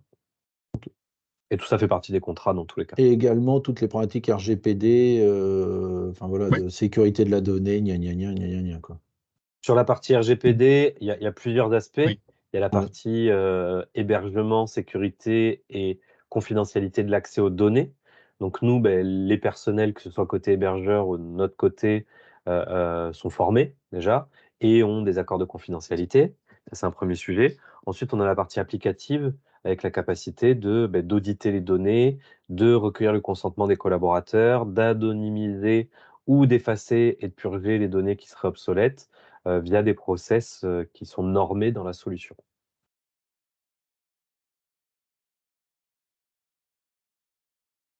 Et tout à l'heure, on a parlé de workflow de validation, ils sont personnalisables, hormis ce que vous nous donnez comme cadre, on peut rajouter des étapes de validation. Alors, Oui. on peut rajouter des étapes de validation. C'est pas forcément quelque chose qu'on met entre vos mains, parce que contrairement à un formulaire où vous pouvez régulièrement modifier des formulaires, vous n'allez pas forcément tous les jours aller modifier un workflow ou un process de validation. On peut vous former, mais généralement, ce qu'on fait, c'est que ce sont plutôt nos équipes qui le maintiennent, sachant que c'est pas pour autant non plus très complexe. Donc ici, on a à peu près 200 workflows qui sont prédéfinis. On va les retrouver ici, donc on va pouvoir faire des recherches, sur les workflows, plus ou moins, pertinents. Donc là, par exemple, si je veux un workflow de signature, je vais le retrouver ici et pour chacun des workflows qu'on aura définis, on aura la possibilité soit d'activer le workflow tel qu'il est existant dans la solution, soit éventuellement de le cloner pour le modifier et l'adapter à votre contexte. Parce que dans ce processus, on va avoir tout un tas de règles de gestion qui peuvent être assez riches. Et parmi les règles de gestion qu'on va avoir, on va avoir la possibilité de définir quels sont les rôles, les acteurs et les transitions qui induisent ce workflow. Donc ici, par exemple, j'ai un workflow avec un certain nombre de rôles utilisateurs, donc là, le manager, le RH, un certain nombre d'étapes qui vont être définies et un certain nombre de transitions. Et tout ça est paramétrable, il n'y a pas de code derrière, mais comme tout ça peut être lié à des notions de contenu, à des notions de contrôle d'accès, de sécurité et à des notions qui vont revenir sur un sujet qu'on évoquait en termes d'urbanisme, de règles de déclenchement d'API. C'est-à-dire qu'un workflow d'embauche, quand je finalise le workflow, potentiellement, ça va m'envoyer un contrat de travail à signer dans DocuSign, mais ça va aussi peut-être m'envoyer un flux pour créer l'identité du collaborateur dans l'API, par exemple. Et si vous modifiez ce workflow, il faut qu'on soit sûr que l'API qui va derrière et que le flux qui va derrière soit bien en phase avec ce qui avait été configuré. C'est la raison pour laquelle, généralement, on le fait pour vous si jamais il y a des ajustements à faire. Mais vous pouvez, si vous le souhaitez, si vous souhaitez prendre la main sur les aspects techniques, maintenance, interface, etc., on peut très bien vous former pour que vous ayez la main sur ces éléments. Il n'y a pas forcément de code, il faut bien comprendre l'organisation et la structuration de la base de données. Ok, merci. Et rien à voir, mais avant que j'oublie, tout à l'heure, il y avait des indicateurs sur les collaborateurs actifs, donc je pense à la sortie, c'est-à-dire on peut désactiver un collaborateur pour qu'il n'ait plus accès, bien sûr, et donc à partir de ce moment-là, si on l'a flagué comme quoi il ne fait plus partie de nos effectifs, il n'est plus dans les indicateurs où on a marqué le collaborateur actif. En fait, la notion de collaborateur actif, elle est liée au fait qu'il ait un contrat actif, qu'il ait un emploi actif, qu'il ait un poste actif. À partir du moment où vous faites un changement de situation qui est un process de départ du collaborateur, vous aurez une date de fin sur toutes ces situations et à partir de cette date, il ne sera plus actif. Ce qui fait que si on revient sur la timeline qu'on évoquait, selon la date à laquelle je me positionne, l'effectif va changer dans le temps. Au même titre qu'on n'en a pas forcément parlé, j'ai parlé de reporting, mais au-delà de ça, sur la partie structure, on a aussi une partie organigramme qui vient modéliser les structures qu'on a vues et dans lesquelles on va avoir la possibilité d'avoir un certain nombre d'indicateurs, notamment, ça peut être par exemple ici la visualisation de l'organigramme de façon assez simple sous forme d'annuaire, mais ça peut être d'autres types d'indicateurs comme des indicateurs de rémunération, des indicateurs d'effectifs, des indicateurs de plan de succession. Et là aussi, ma structure organisationnelle, elle vit dans le temps. Donc, selon la date à laquelle je me positionne, les effectifs, les personnes, etc., ne sont pas forcément les mêmes. Et tout ça se met à jour. Donc, quand on dit que tout est daté, c'est que chaque situation d'un collaborateur est datée pour qu'on ait le reporting, que ce soit un organigramme, un tableau de bord, un indicateur, un graphique, un compteur, soit à jour en fonction de la datation à laquelle on exploite la donnée. Et c'est un vrai élément différenciant dans la proposition de valeur Talentia sur le reporting, dans la mesure où on est sur notre propre moteur de reporting. On ne s'appuie pas sur un outil tiers via un ETL avec une synchronisation qui se fait une fois la nuit. Là, en temps réel, j'embauche une personne, je saisis une donnée, j'ai la donnée qui est à jour et je peux faire du reporting. Oui. Et du reporting. Oui, allez-y. Un salarié qui part, il est juste inactif, mais j'ai toujours sa fiche sur la plateforme où je peux retrouver tous les historiques. Dans la limite de la conservation des données RGPD, avec la possibilité de l'anonymiser, de dire qu'on efface ces documents au bout de X années, etc., etc. Mais le suivi des effectifs, une personne, elle reste dans les effectifs. Et si un jour on l'anonymise, on aura toujours accès aux statistiques, à savoir combien d'hommes, combien de femmes j'avais. Même si on n'a plus son nom, son prénom dans la base, on a des statistiques structurelles qui restent en base. Juste un point là, vous avez indiqué le temps réel, notamment pour les reporting, en effet, sur toutes les données qu'il y a dans la plateforme. On peut aussi intégrer des informations ou des données dans la plateforme Talentia si on a défini, je ne sais pas, des champs un peu spécifiques dans lesquels on souhaite accueillir un certain nombre d'informations et qu'on aurait vu avec vous dans la phase d'implémentation. On a la possibilité de personnaliser le modèle de données. Alors, on a plusieurs niveaux de personnalisation. On a des personnalisations qui sont relativement simples. Là, par exemple, on a des pages qui sont déjà conçues pour stocker un certain nombre d'informations que vous définissez. Donc là, par exemple, est-ce que j'en ai fait un ici? Non, j'ai dû en sauvegarder un.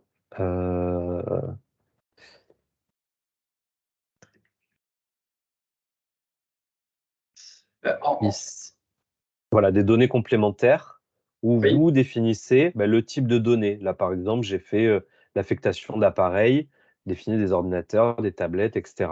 Et on a ce type de section qui peut être ajoutée facilement dans un dossier salarié. Est-ce que ça veut dire que le modèle de données, il peut être, faire l'objet d'évolution, en créant comme ça à la volée des indicateurs qui sont dans des champs nouveaux et sur lesquels on va pouvoir restituer donc en temps réel. Et deuxièmement, faire évoluer le modèle de données. Alors là, pour le coup, c'est plus à mon avis avec vous parce que ça changerait la structure derrière des cubes, de pouvoir définir certains champs spécifiques dans lesquels on viendrait, soit via une API ou autre, peu importe, ou charger en fichier plat, via des fichiers pour aller nourrir finalement certains champs. Les deux. En fait, notre modèle de données est prévu pour avoir des espaces vierges qui sont libres en termes de customisation. Donc, ça passe par nous, ça passe par la configuration d'écran complémentaire avec des données complémentaires. Et une fois qu'on a créé la donnée, derrière, on a, je ne vais pas rentrer dans le détail de l'architecture de la solution, mais si vous voulez, on a tout un modèle et un dictionnaire de données qui est lié à des arborescences avec des entités, des sous-entités, la personne, les attributs de la personne, les champs, les entités associées, etc., qu'on fait évoluer, sur lequel on définit est-ce qu'on ajoute un champ, quel type de champ, quelle valeur, etc., etc. Est-ce que c'est lié à une table déroulante? Est-ce que c'est un texte libre? Voilà, une fois qu'on a défini tout ça, à partir du moment où on a modifié le dictionnaire de données, il est exploitable en termes de reporting. Tout ce qui est présent et ce qui est configuré est exploitable en termes de reporting. On n'a pas un double travail de faire, d'où ce que je mettais en évidence sur l'élément différenciateur par rapport à des outils qui proposent de s'appuyer sur un ETL avec un outil tiers et de faire de la BI. C'est qu'on configure quelque chose, il n'y a pas de cube, il n'y a pas de jointure, tout est automatiquement disponible à travers la solution. Mais c'est quand même, enfin, toute la donnée est exportable si on devait utiliser un outil BI derrière au cas où. Derrière, vous avez la possibilité de vous créer vos propres vues.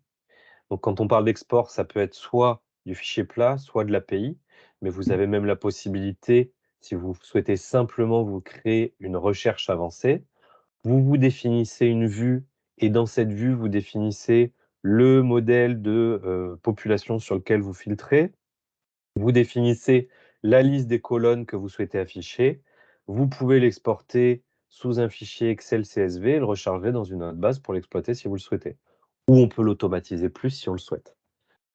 Mais c'est tout à fait ouvert. Sur la partie reporting, je comprends bien. En revanche, sur le modèle véritablement de données, aujourd'hui, dans votre starter kit, enfin, voilà, sur l'appli telle si on la prend sur étagère, vous avez un certain nombre de structurations ou de structures qui sont déjà posées et qui sont utilisables, ou finalement tout, il faudra reprendre une par une et le customiser à notre main, etc., etc. Alors, le contenu devrait être Oui, bien adapté sûr. à votre main, bien Ouais. évidemment, mais les structures en elles-mêmes, la structure organisationnelle, c'est une arborescence sans limite de niveau. Que vous en ayez 3 ou 12, c'est simplement du chargement ou de la data qu'on va saisir. Par contre, si vous définissez qu'au niveau du dossier salarié, vous souhaitez charger ou saisir une donnée bien particulière que nous, on n'a pas prévue en standard dans le modèle de données, soit on a un certain nombre de champs libres qui sont déjà exploitables, on renomme le champ et vous l'utilisez. Soit vous avez des choses un peu plus touchy parce que vous avez des listes qui sont emboîtées les unes avec les autres et conditionnées avec de l'induction. Et auquel cas, il faut faire une petite analyse et adapter et maqueter la page en fonction de vos enjeux. Et donc, Mais on ne sera pas forcément sur du développement spécifique pour autant. d'accord, mais dans la phase de conception en général puis détaillée avec vous, on sera sur une proposition finalement, si je comprends, d'une certaine structure, d'un certain nombre de champs mis à disposition et de mise en forme, sur laquelle on viendra dire finalement si on veut le prendre, veut l'activer, on partira pas d'une page blanche, mais déjà d'une recommandation ou d'un standard ou plusieurs standards que vous pourriez nous proposer et qu'on viendra finalement moduler pour répondre à nos besoins. Notre intérêt premier, c'est de vous faire entrer dans notre standard.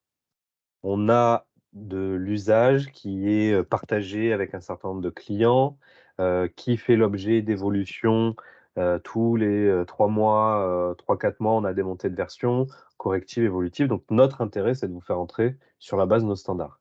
Après, la réalité fait que il faut adapter un processus, il faut adapter une donnée, il y a des sujets sur lesquels vous avez des besoins qui sont plus ou moins nécessaire, prioritaire, et auquel cas on le fera dans le cadre du projet, mais on l'arbitrera conjointement. C'est-à-dire que vous allez formuler un cahier des charges. Cette expression de besoin nous donnera déjà une première idée des besoins dont vous avez, sur lesquels vous avez mis le doigt. Derrière, on fera dans tous les cas une analyse sur un certain nombre d'éléments et on vous dira, le dossier salarié se compose de tous ces éléments. Si vous savez d'ores et déjà que vous avez 3, 4, 5 données entre guillemets exotiques pour un SIRH, autant les identifier dès le début, qu'on en ait conscience et qu'on puisse l'identifier, le chiffrer ou faire une proposition, le plus tôt possible. Et en tout cas, on n'a pas d'impossibilité, mais notre objectif, c'est de vous faire rentrer dans, entre guillemets, le moule de la solution, au plus proche du standard, sachant qu'on reste sur un outil qui est ouvert. Et quand je dis notre intérêt, c'est que plus on va aller dans de la customisation, plus on va avoir des temps d'analyse, plus on va avoir des temps de recettes, plus la mise en production, prendra de temps, etc., etc. Parce que le Et plus ce petit sera cher bout pour nous. Donc, je vous rejoins complètement. et plus ce sera cher pour vous. Non, mais Pour faire un peu d'outils par ailleurs, effectivement, non, mais la customisation, c'est bien, mais ça a des grandes limites. Parce que le c'est une jour où ça ne va pas réalité. marcher, ou dans 4-5 ans, c'est souvent ces trucs-là, quoi. Et il y a des sujets sur lesquels on vous dira on est à l'aise pour le faire. Si vous me dites il faut ajouter 2 données dans un dossier salarié parce que c'est structurant pour notre activité, je vous dis aucun souci. Si vous nous dites nous on a besoin de 12 structures organisationnelles et pas 8 parce que ceci, parce que cela, on vous dit on n'est pas l'acteur qui répondra à vos enjeux parce que votre besoin il est trop complexe. Donc sur ça, on saura être transparent et on saura vous conseiller sur ce qu'on sait ou pas faire. C'est très important ce que vous venez de dire. Pour nous, c'est comme avec nos clients, transparence, confiance, on se dit tout et c'est comme ça qu'on avance dans les meilleures conditions. Donc oui, c'est le devoir de conseil quelque part. On essaye. On essaye de faire au mieux et après c'est toujours délicat parce qu'on vend quand même une solution qui est déjà préparamétrée et prouvée, mais c'est comme l'histoire de l'entretien professionnel que j'évoquais. On est sur un entretien qui est réglementé. Le gouvernement a dit la trame de l'entretien, c'est celle-ci. Personne n'utilise la trame de cet entretien qui a été réglementé. Et on ne peut pas dire à notre client, non, vous devez utiliser cette trame. Si le client ne veut pas l'utiliser, on s'adapte au client. Vous avez évoqué des releases trimestrielles. J'imagine que ce sont des releases mineures. Les releases majeures, c'est tous les combien à peu près? On est plutôt tous les 2 ans. D'accord.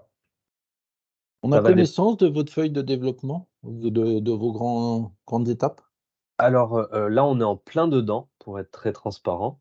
On est en plein dedans sur un certain nombre d'arbitrages, notamment entre ce qu'on va faire plutôt côté paye et ce qu'on va faire plutôt côté RH.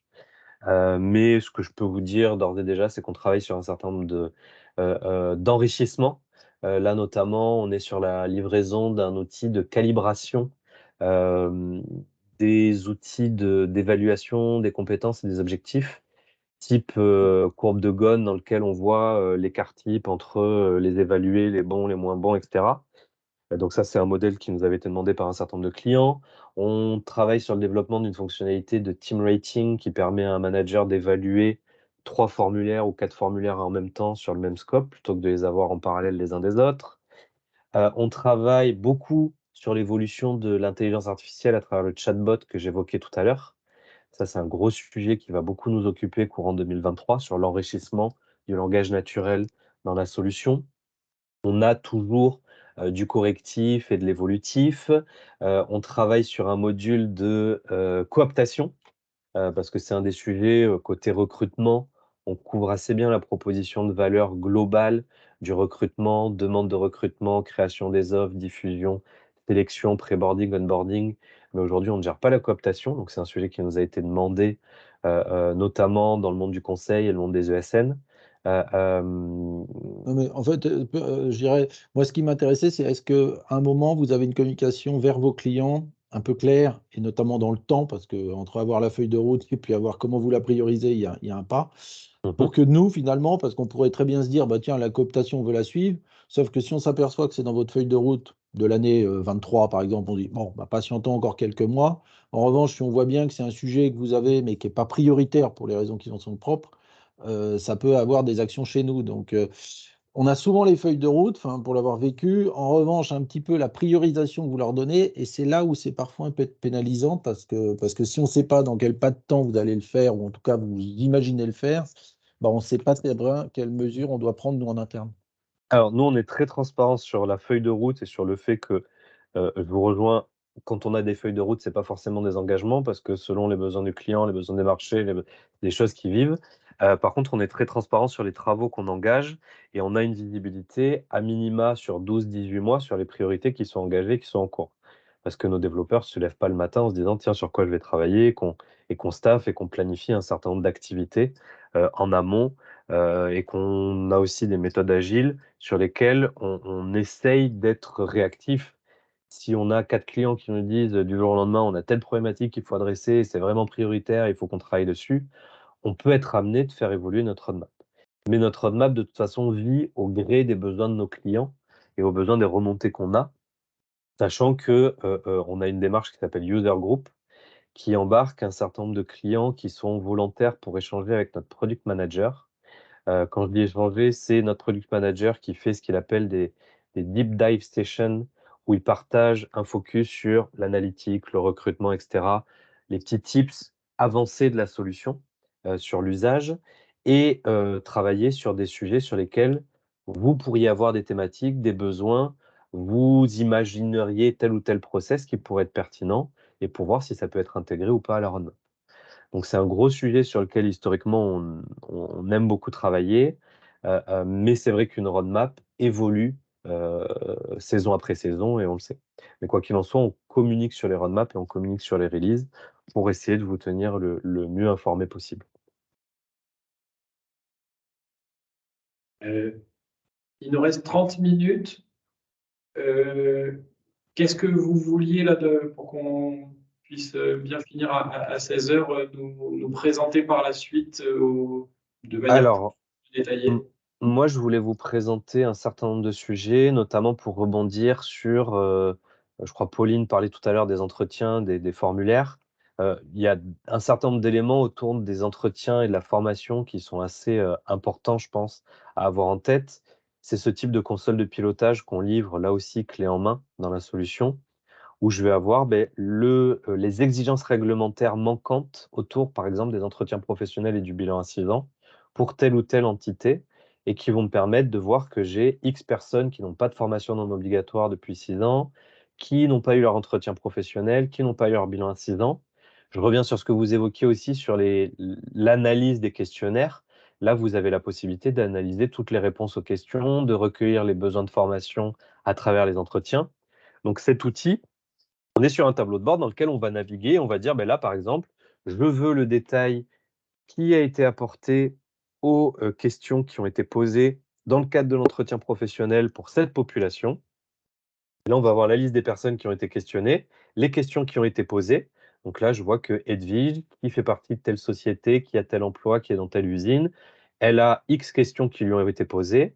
Elle a répondu via les questions fermées, oui, non, et elle y a ajouté éventuellement du texte, sachant que ce qui va être intéressant en termes d'exploitation de cette donnée, c'est peut-être de dire non, je ne souhaite pas le suivre sous forme de personnes avec les questions qui sont posées, mais plutôt de questions qui a été posées à X personnes et faire des statistiques sur cette base-là, sachant que toutes les vues de recherche peuvent me permettre de créer des indicateurs. C'est-à-dire que tout à l'heure, je suis parti de mon tableau de bord générique, je crée un indicateur et je vais le détailler et je vais aller chercher la donnée. Là, je fais de l'inverse. J'ai de la donnée qui est déjà préfiltrée et je vais créer un indicateur on top de cette donnée. Autre élément important quand je parlais de navigation, et de données, comment dire? Dynamiques, c'est le fait qu'ici, depuis la liste de résultats que j'ai la possibilité, par exemple, à la volée, de dire: «J'ai 4 collaborateurs pour lesquels il manque un entretien professionnel». La liste des collaborateurs va apparaître. Je vais potentiellement les sélectionner en masse et leur lancer un entretien à la volée, que ce soit, en fonction du process qui aurait été défini et du type d'entretien que j'aurais souhaité faire. Donc ça, c'est assez important dans l'ergonomie et dans le suivi et dans le pilotage de ces éléments. Hem, Autre élément important autour de la formation notamment, tout ce qui est suivi budgétaire, c'est mon recueil des besoins, l'alimentation de mon plan, la validation, l'inscription aux sessions, la réalisation et je vais avoir ce type de graphique qui me permet de voir les demandes, le coût, les sessions, ce qui a été rejeté, validé et cetera et la possibilité d'avoir le coût budgété au niveau du plan, engagé quand j'inscris des personnes à des sessions et réalisé les personnes qui ont participé, avec les éventuels financements, OPCO notamment, attendus, reçus et perçus. Donc, on a une grosse ADN autour de la formation et des compétences historiques dans la solution. Autre élément, je ne voulais pas montrer, mais on a bien évidemment des portails managers, des portails salariés. J'irai après sur le portail salarié, notamment pour vous montrer les demandes d'absence, une feuille de suivi des temps, par exemple. Ici, sur un portail manager, je peux avoir, alors cette console est totalement personnalisable. Ici, moi, j'ai voulu avoir la liste de mes tâches en attente. Et dans mes tâches en attente, je dois, par exemple, valider une demande d'absence pour un de mes collaborateurs, recueillir ses demandes de formation, ou pourquoi pas, évaluer le collaborateur sur la base de son entretien annuel de performance, par exemple. Dans le cadre de cet entretien, ce qui est important, c'est qu'une fois de plus, le formulaire est totalement personnalisable. C'est-à-dire que l'entête que vous voyez ici, c'est vous qui la définissez. Est-ce que vous mettez un petit tuto avec une vidéo pour préparer l'entretien ou du texte? C'est vous qui le définissez. Au fur et à mesure que vous évaluez la personne, si on est sur un calcul de rémunération variable lié à l'atteinte d'objectifs, ici, j'ai le variable contractuel qui va être hérité et j'ai éventuellement la rémunération sur la base de l'opportunité calculée. Donc là, la personne a fait 4% de ses objectifs, ce qui représente 280 € sur les 7 000 qui étaient prévus, sachant que cette règle de gestion derrière, c'est vous qui la prenez en main. C'est-à-dire que dans le formulaire, j'ai un certain nombre de sections qui ont été définies. Et parmi ces sections, j'ai certains objectifs qui ont été définis, que j'ai pondérés à hauteur de 25% sur 4 objectifs. Et en fonction de l'atteinte des objectifs, j'ai un calcul d'opportunité qui va se faire. Sachant que l'idée, c'est que dans un entretien, je peux recueillir des besoins de formation, évaluer des compétences, fixer les objectifs pour une période à venir et évaluer les objectifs pour la période passée. On est sur un formulaire qui est évolutif en fonction de vos enjeux. Et là, par exemple, j'y ai affecté un certain nombre de compétences à évaluer, que je vois apparaître ici, avec une ergonomie que j'ai définie ici, une évaluation sous forme d'étoile, une note par la personne qui s'auto-évalue et pourquoi pas par la personne qui l'évalue. Mais peut-être que vous n'avez pas besoin de notes et simplement une évaluation et c'est peut-être pas des étoiles et c'est des listes déroulantes. Et en fonction de toutes ces évaluations, vous avez un certain nombre de statistiques qui vont apparaître. Par exemple, le radar d'adéquation des compétences entre le niveau évalué et le niveau attendu pour la personne. Quand vous parliez tout à l'heure de la bonne personne au bon endroit au bon moment, typiquement, on a ce type de radar d'adéquation qui nous permet d'identifier l'adéquation entre un profil attendu et un profil, de superposer des personnes, de créer des aires de mobilité, de suggérer des formations sur la base des écarts qui peuvent être identifiés, parce que la solution permet de calculer ces éléments automatiquement sur la base des évaluations. Oui. Est-ce que je pourrais par exemple dire pour une compétence X, je voudrais qu'on me sorte tous les collaborateurs qui ont au moins 4 étoiles sur 5 sur cette compétence et avoir la liste de l'ensemble de ces collaborateurs. Oui, c'est tout à fait faisable. Alors, je l'ai fait un peu différemment ici, mais je vais vous le montrer. Hop. Là, sur un suivi des performances. Alors là, moi, j'ai mis un fil par organisation, mais potentiellement, on va le faire globalement. Là, si je prends la compétence négociation, je clique dessus et je vais avoir toute la liste des personnes qui ont la compétence négociation et j'aurais très bien pu mettre un filtre sur le niveau de compétence qui aurait été défini. Donc, ça peut être des étoiles, ça peut être une liste, ça peut être... Mais tout ça est totalement faisable. Et c'est cumulable, les critères? Alors, oui, on est sur ce qu'on appelle la recherche du meilleur profil, notamment dans des plans de succession. On l'utilise. Je vais vous montrer un exemple. Là, je suis parti sur une donnée brute, une compétence, je navigue dedans. Si vous voulez cumuler des critères, on va définir au niveau ici, par exemple, un plan de succession pour un directeur général 2024. Et sur la base de ce plan de succession, en fait, on va définir un certain nombre de critères. Alors, les critères, c'est vous qui les définissez. Est-ce qu'on parle d'objectifs, de compétences, de soft skills, etc. Alors, je n'ai pas pris le bon. Est-ce que c'est celui-ci? Voilà, on va définir les critères sur lesquels on s'appuie.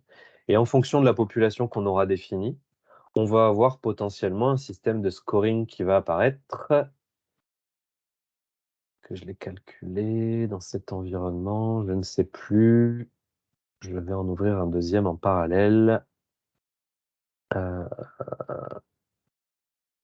Non, apparemment, je ne l'avais pas calculé. Peut-être sur celui-là. Voilà. Et là, on va avoir un système de scoring avec des pourcentages, avec des étoiles, qui va nous permettre de classer et de visualiser les thématiques sur lesquelles on s'appuie pour comparer le scoring. Compétences et appétences ou juste les éléments liés aux entretiens annuels, un consultant qui dit j'aimerais bien intervenir dans tel secteur, est-ce que ça on peut avoir la donnée? Bah, typiquement, moi, je me suis créé un plan ici sur hop, les aspirations professionnelles. Et donc, je vais exporter toutes les aspirations professionnelles des personnes parce que c'est une section que j'aurais définie et je vais m'appuyer sur ces aspirations pour travailler un plan. Ce qui est important, c'est que là, quand on parle de plan, ça peut être des plans de carrière, ça peut être des plans de succession, ça peut être des plans de mobilité. C'est vous qui donnez la signification à un plan et au-delà du plan, vous avez la possibilité de définir derrière toutes les actions qui vont avec. Est-ce que ce plan il est lié à une action, à plusieurs actions? Est-ce que c'est une enquête? Est-ce que c'est une évaluation? Est-ce que c'est une formation? Est-ce que c'est du e-learning? Et en fonction des actions que vous mettez en batterie, vous avez des plans de développement et vous pilotez les plans de développement, de rétention, d'évolution que vous aurez définis. Et est-ce qu'on peut coupler avec la partie GTA pour dire aussi telle personne, vous voyez venir pour le planning, sera disponible à partir de début mai et a telle compétence? Aujourd'hui, non, non, c'est faisable, mais avec la GTA de notre partenaire, parce qu'on est sur de la planification sous contrainte et qu'il faut que la GTA récupère les contraintes qui sont définies, à savoir compétences, bande passante, disponibilité, etc. Là où notre solution nativement ne fait pas de planification, mais ne fait que du suivi des temps ou de la demande d'absence. On ne fait pas de planification d'activité. Donc c'est faisable, mais via un échange de flux et il faut structurer en amont les données qu'on souhaite planifier, à savoir est-ce qu'on parle de compétences, par exemple. D'accord, mais donc c'est possible, mais au cas où, si on se lance, il faudra qu'on spécifie le besoin et qu'on voit entre ce que peut proposer Aziz et Talentia ensemble pour pouvoir répondre à ce besoin de planification. Parce que la planification sous contrainte de compétences, c'est faisable, mais on est sur des sujets qui sont relativement avancés dans la partie gestion des temps et des activités. D'accord. On n'est pas sur un besoin simple. Oui. C'est une fonctionnalité que porte Aziz, en effet, dans son standard. Ils ont en effet la capacité de répondre à la planification, ou du moins mettre en lumière les ressources ou compétences disponibles pour mener à bien certaines opérations. Un exemple, ce que j'expliquais à Julien et Guillaume lors du salon, hein, ils ont une forte expertise dans le retail et donc dans certains magasins, la nécessité de recruter ou d'avoir le bon nombre de vendeurs nécessaires pour telle ou telle opération pour pouvoir dégager tel ou tel chiffre d'affaires. Bah, ils s'appuient sur la solution de GTA pour dire bah, il va falloir monter en effectif ou au contraire réduire parce que aujourd'hui les objectifs sont atteints ou au contraire il va falloir redoubler d'efforts et avoir plus de personnel pour atteindre les objectifs attendus. Très bien. Ce que je vous propose, c'est peut-être de regarder rapidement la partie absence, suivi des temps qu'on évoquait en introduction. Alors, je vais vous le montrer à travers 2 prismes différents. Là, je vais me positionner en tant que collaborateur et en tant que collaborateur, depuis mon portail, j'ai un onglet dédié aux absences et au sein de cette fonctionnalité de gestion des absences, je vais avoir la possibilité de voir mes différentes absences. Brouillon, en attente, approuvé, rejeté. J'ai accès éventuellement au calendrier de mes pairs pour voir qui a posé une absence, qui est en congé, etc., en fonction d'éventuelles règles que vous auriez pour que des personnes qui travaillent en binôme, par exemple, ne puissent pas être en congé au même moment. On va avoir un calendrier potentiellement préétabli avec les jours fériés qui vont déjà être préchargés, par exemple, et la possibilité de définir ici, depuis le calendrier, les 2 jours sur lesquels je souhaite poser une absence et de lancer un process. Alors quand je parle d'absence, ça peut être des absences liées à des compteurs, l'acquisition de congés payés, de RTT, auquel cas je verrai éventuellement les soldes que j'aurai qui peuvent être reportés d'une période à l'autre ou pas en fonction des règles que vous définissez. Quoi qu'il en soit, j'ai mes crédits et je vais lancer une nouvelle demande avec un process qui peut être divers et varié. C'est-à-dire que quand je fais une demande de congé payé ou une demande de RTT, c'est potentiellement une demande qui va à mon manager pour qu'elle soit validée. Là où je déclare un arrêt de travail, où je déclare une absence pour enfant malade, je ne suis pas dans la demande d'absence, je déclare une absence et je vais en informer les personnes. Oui, Gilles, vous avez une question? Oui, j'ai une question à ce sujet parce qu'en fait, c'est une de mes marottes, ça. Chez nous, ce qui se passe, c'est que les gens demandent leur congé, par exemple pour les vacances d'été prochains, Mmh. et puis bah, ils changent leur mission entre deux. Et ce qui fait que la personne qui est à même de valider la demande de congé, c'est pas forcément celle à laquelle a été transmise la demande initialement. Donc, est-ce que vous avez, je sais pas si c'est clair mon histoire. C'est Si? très clair. Donc du coup, en fait, est-ce que vous avez dans votre standard la possibilité de rerouter finalement une demande qui n'a pas encore été validée vers un autre manager et à l'initiative du collaborateur? Que ce soit pas nous qui le faisions. Si elle n'a pas été validée, on a toujours la possibilité de reprendre une demande et de la modifier. C'est-à-dire qu'un collaborateur, je ne sais pas si je l'ai ici, mais dans mes absences en brouillon, En clair, c'est ce qui se passe, c'est-à-dire que quand on ne sait pas avec qui sera le collaborateur en tant que valideur, bah, on ne valide pas parce qu'on dit bah, j'en sais rien, moi où tu seras en juillet. Donc, et du coup, les demandes restent en attente et ça crée parfois quelques émois. donc ici, en fait, il faudra définir au niveau du process. On a une fonctionnalité pour annuler une absence, mais on aurait éventuellement une fonctionnalité pour la modifier et pour l'envoyer à qui de droit en fonction de qui doit envoyer la fonctionnalité. Et ça Et peut être à on, l'initiative du collaborateur parce que voilà, on peut prédéfinir une liste de valideurs, entre guillemets, ça, il n'y a pas de souci. Normalement, celle-là, on la connaît. En revanche, on ne sait pas avec qui la personne sera au moment où elle sera en congé, quoi.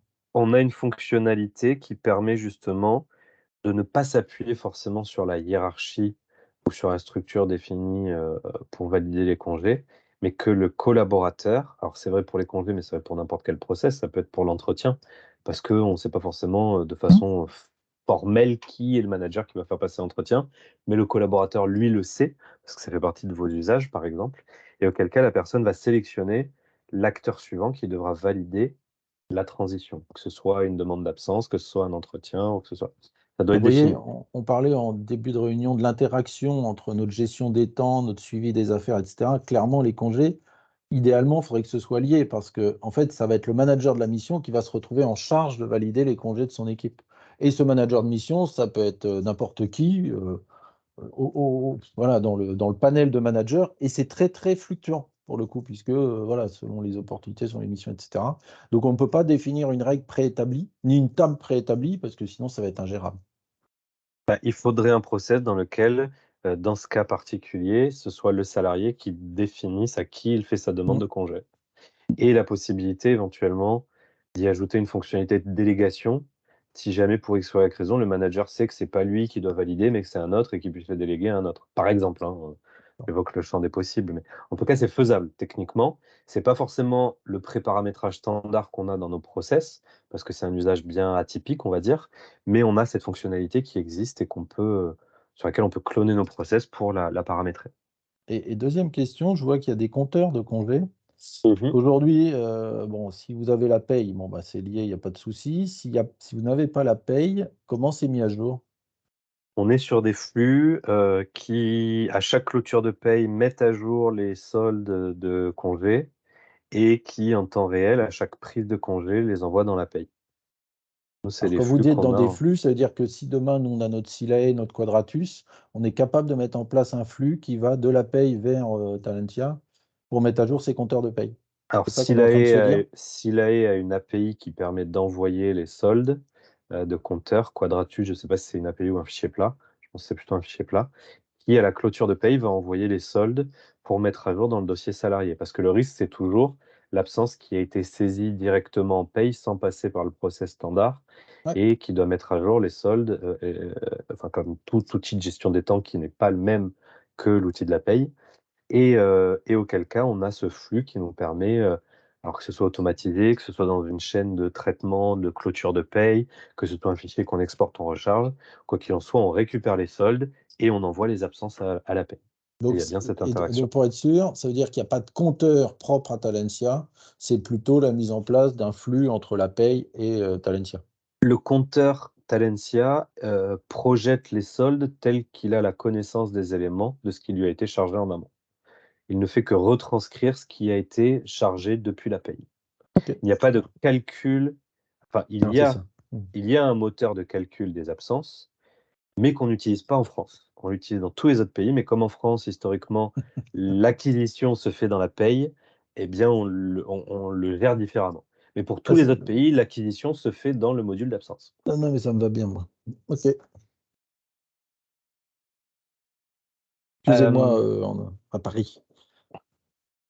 Donc ça, c'était pour la partie absence, sachant que, vous l'aurez compris, en extrapolant tout ce qu'on a vu, derrière, vous avez toutes les statistiques, le suivi de ces éléments. L'autre sujet que je voulais évoquer, c'était la partie donc suivi des temps. Comment elle s'appelle, ma collaboratrice, Madame Bolt, je crois. Je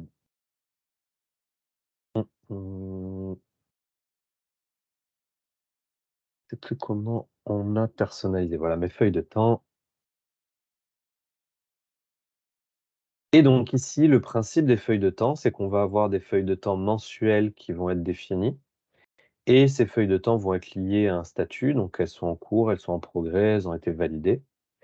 Et au sein des différentes feuilles de temps qu'on va venir ouvrir et alimenter, donc là on a les différentes dates, mars, avril, juin, la feuille de temps peut être visible de deux façons.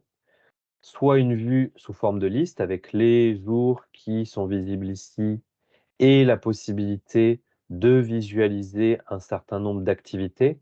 Donc là, on est dans un client dans le domaine de l'humanitaire pour lequel on a mis en place un certain nombre d'activités parce qu'ils interviennent en Ukraine sur des biens de première nécessité. Donc on a les actions qui apparaissent ici.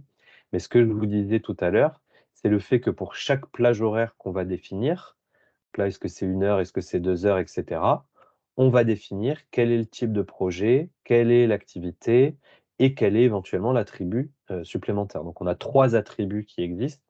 Est-ce que dans votre cas, le projet, c'est le client? Est-ce que l'activité, c'est un domaine? Est-ce que l'attribut, c'est facturable, non facturable?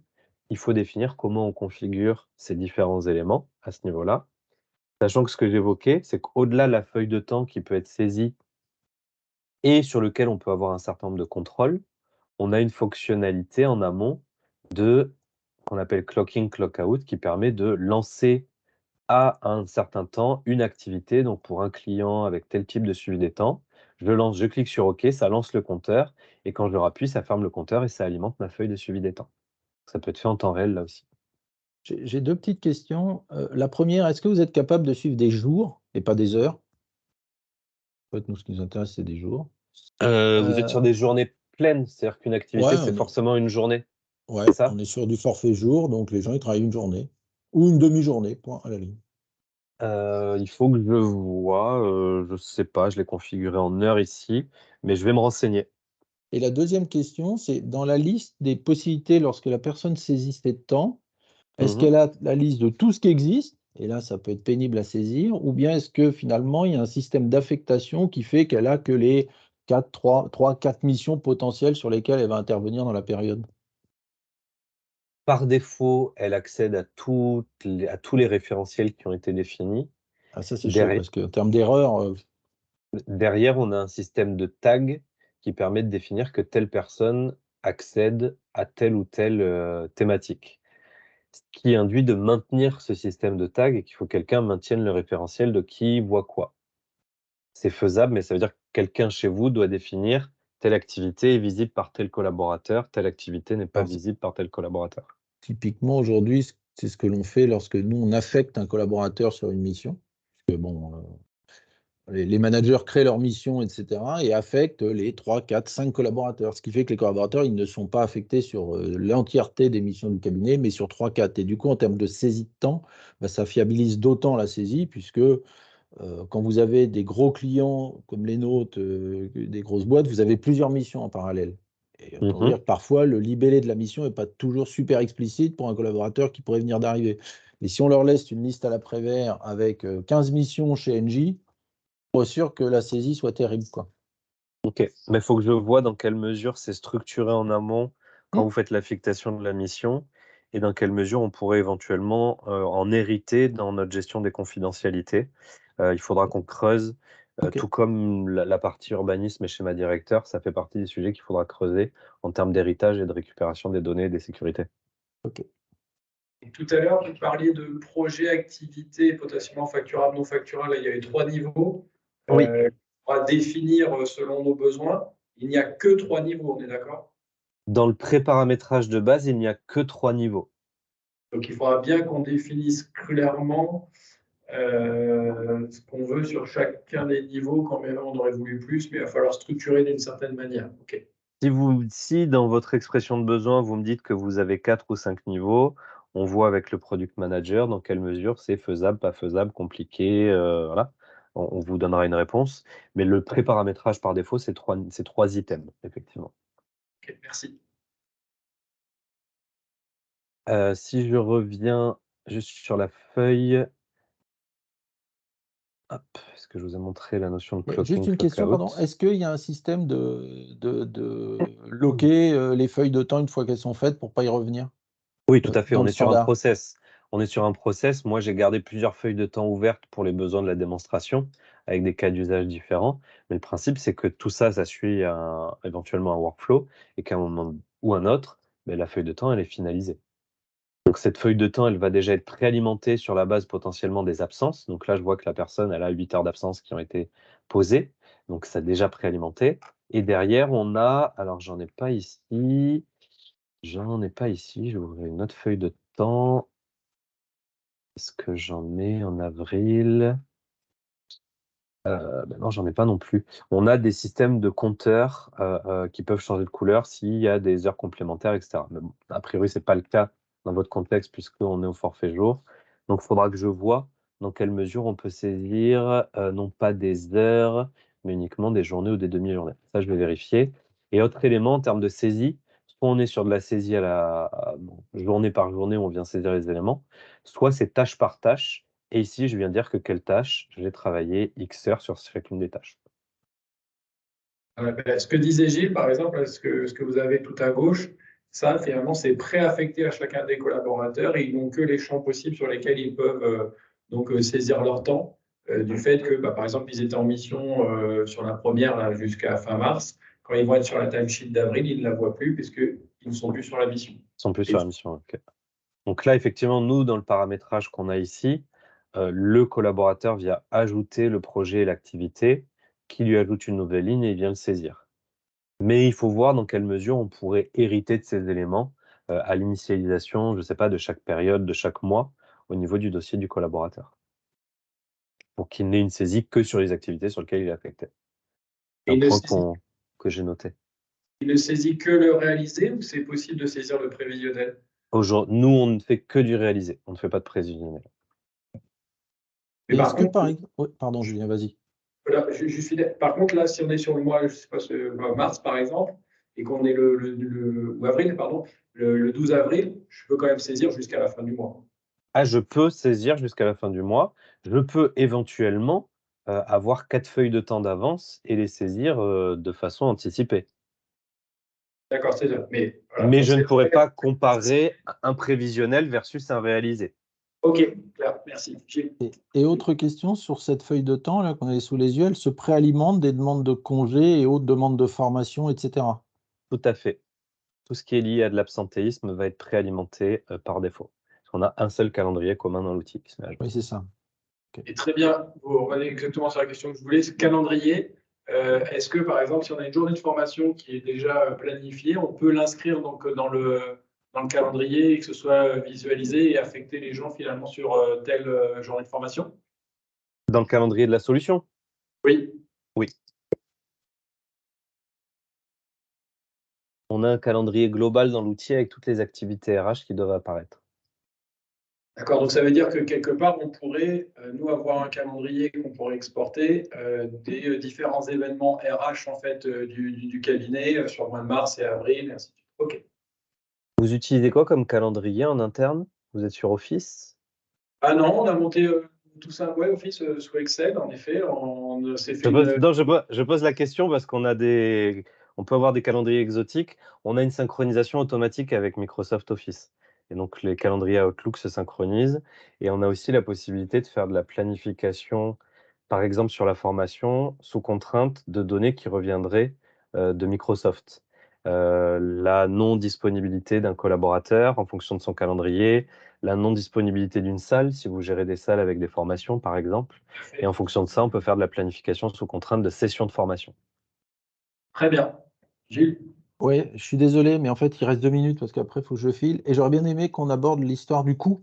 C'est-à-dire comment c'est facturé, Talentia, qu'est-ce que ça représente un projet pour 200 personnes avec, encore une fois, je ne vous demande pas de signer la feuille en bas, mais avoir des ordres de grandeur pour qu'on sache un petit peu où on va, avec une solution standard, évidemment, etc. etc. Je laisse la main à Florent, du coup. Merci. Moi, j'ai fait dit le merci. job. Non, mais bien sûr. Alors la chose, c'est un peu délicat de vous donner une approche budgétaire par rapport au périmètre qu'on a évoqué.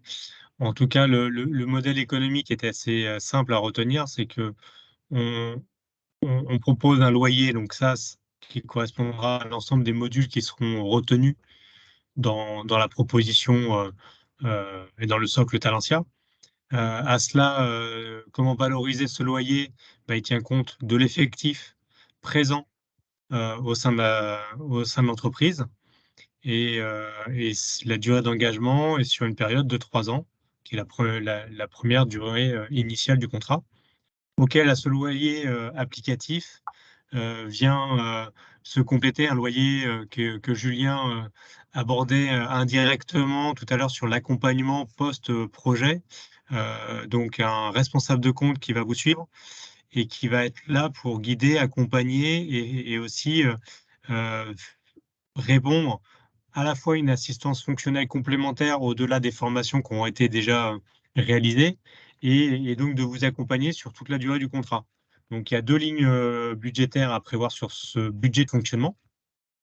Et en amont, il y a en effet la phase projet, que là, avec Julien, on va réaligner un peu le périmètre et par rapport à ce qu'on a pu prendre comme note respective cet après-midi et être en mesure de vous aborder, vous restituer un chiffrage projet en termes de charges, que ce soit la charge Talentia et la charge à prévoir aussi au sein de Gemini pour mener à bien le projet qui pourrait être décliné en différents lots successifs vis-à-vis du calendrier et des échéances qu'on peut se fixer. Donc après, pour vous donner une ordre de grandeur, on sait que notre proposition et les composantes financières sont assez cohérentes par rapport à ce que peut-être vous avez déjà eu ou vend des acteurs du marché. Mais globalement,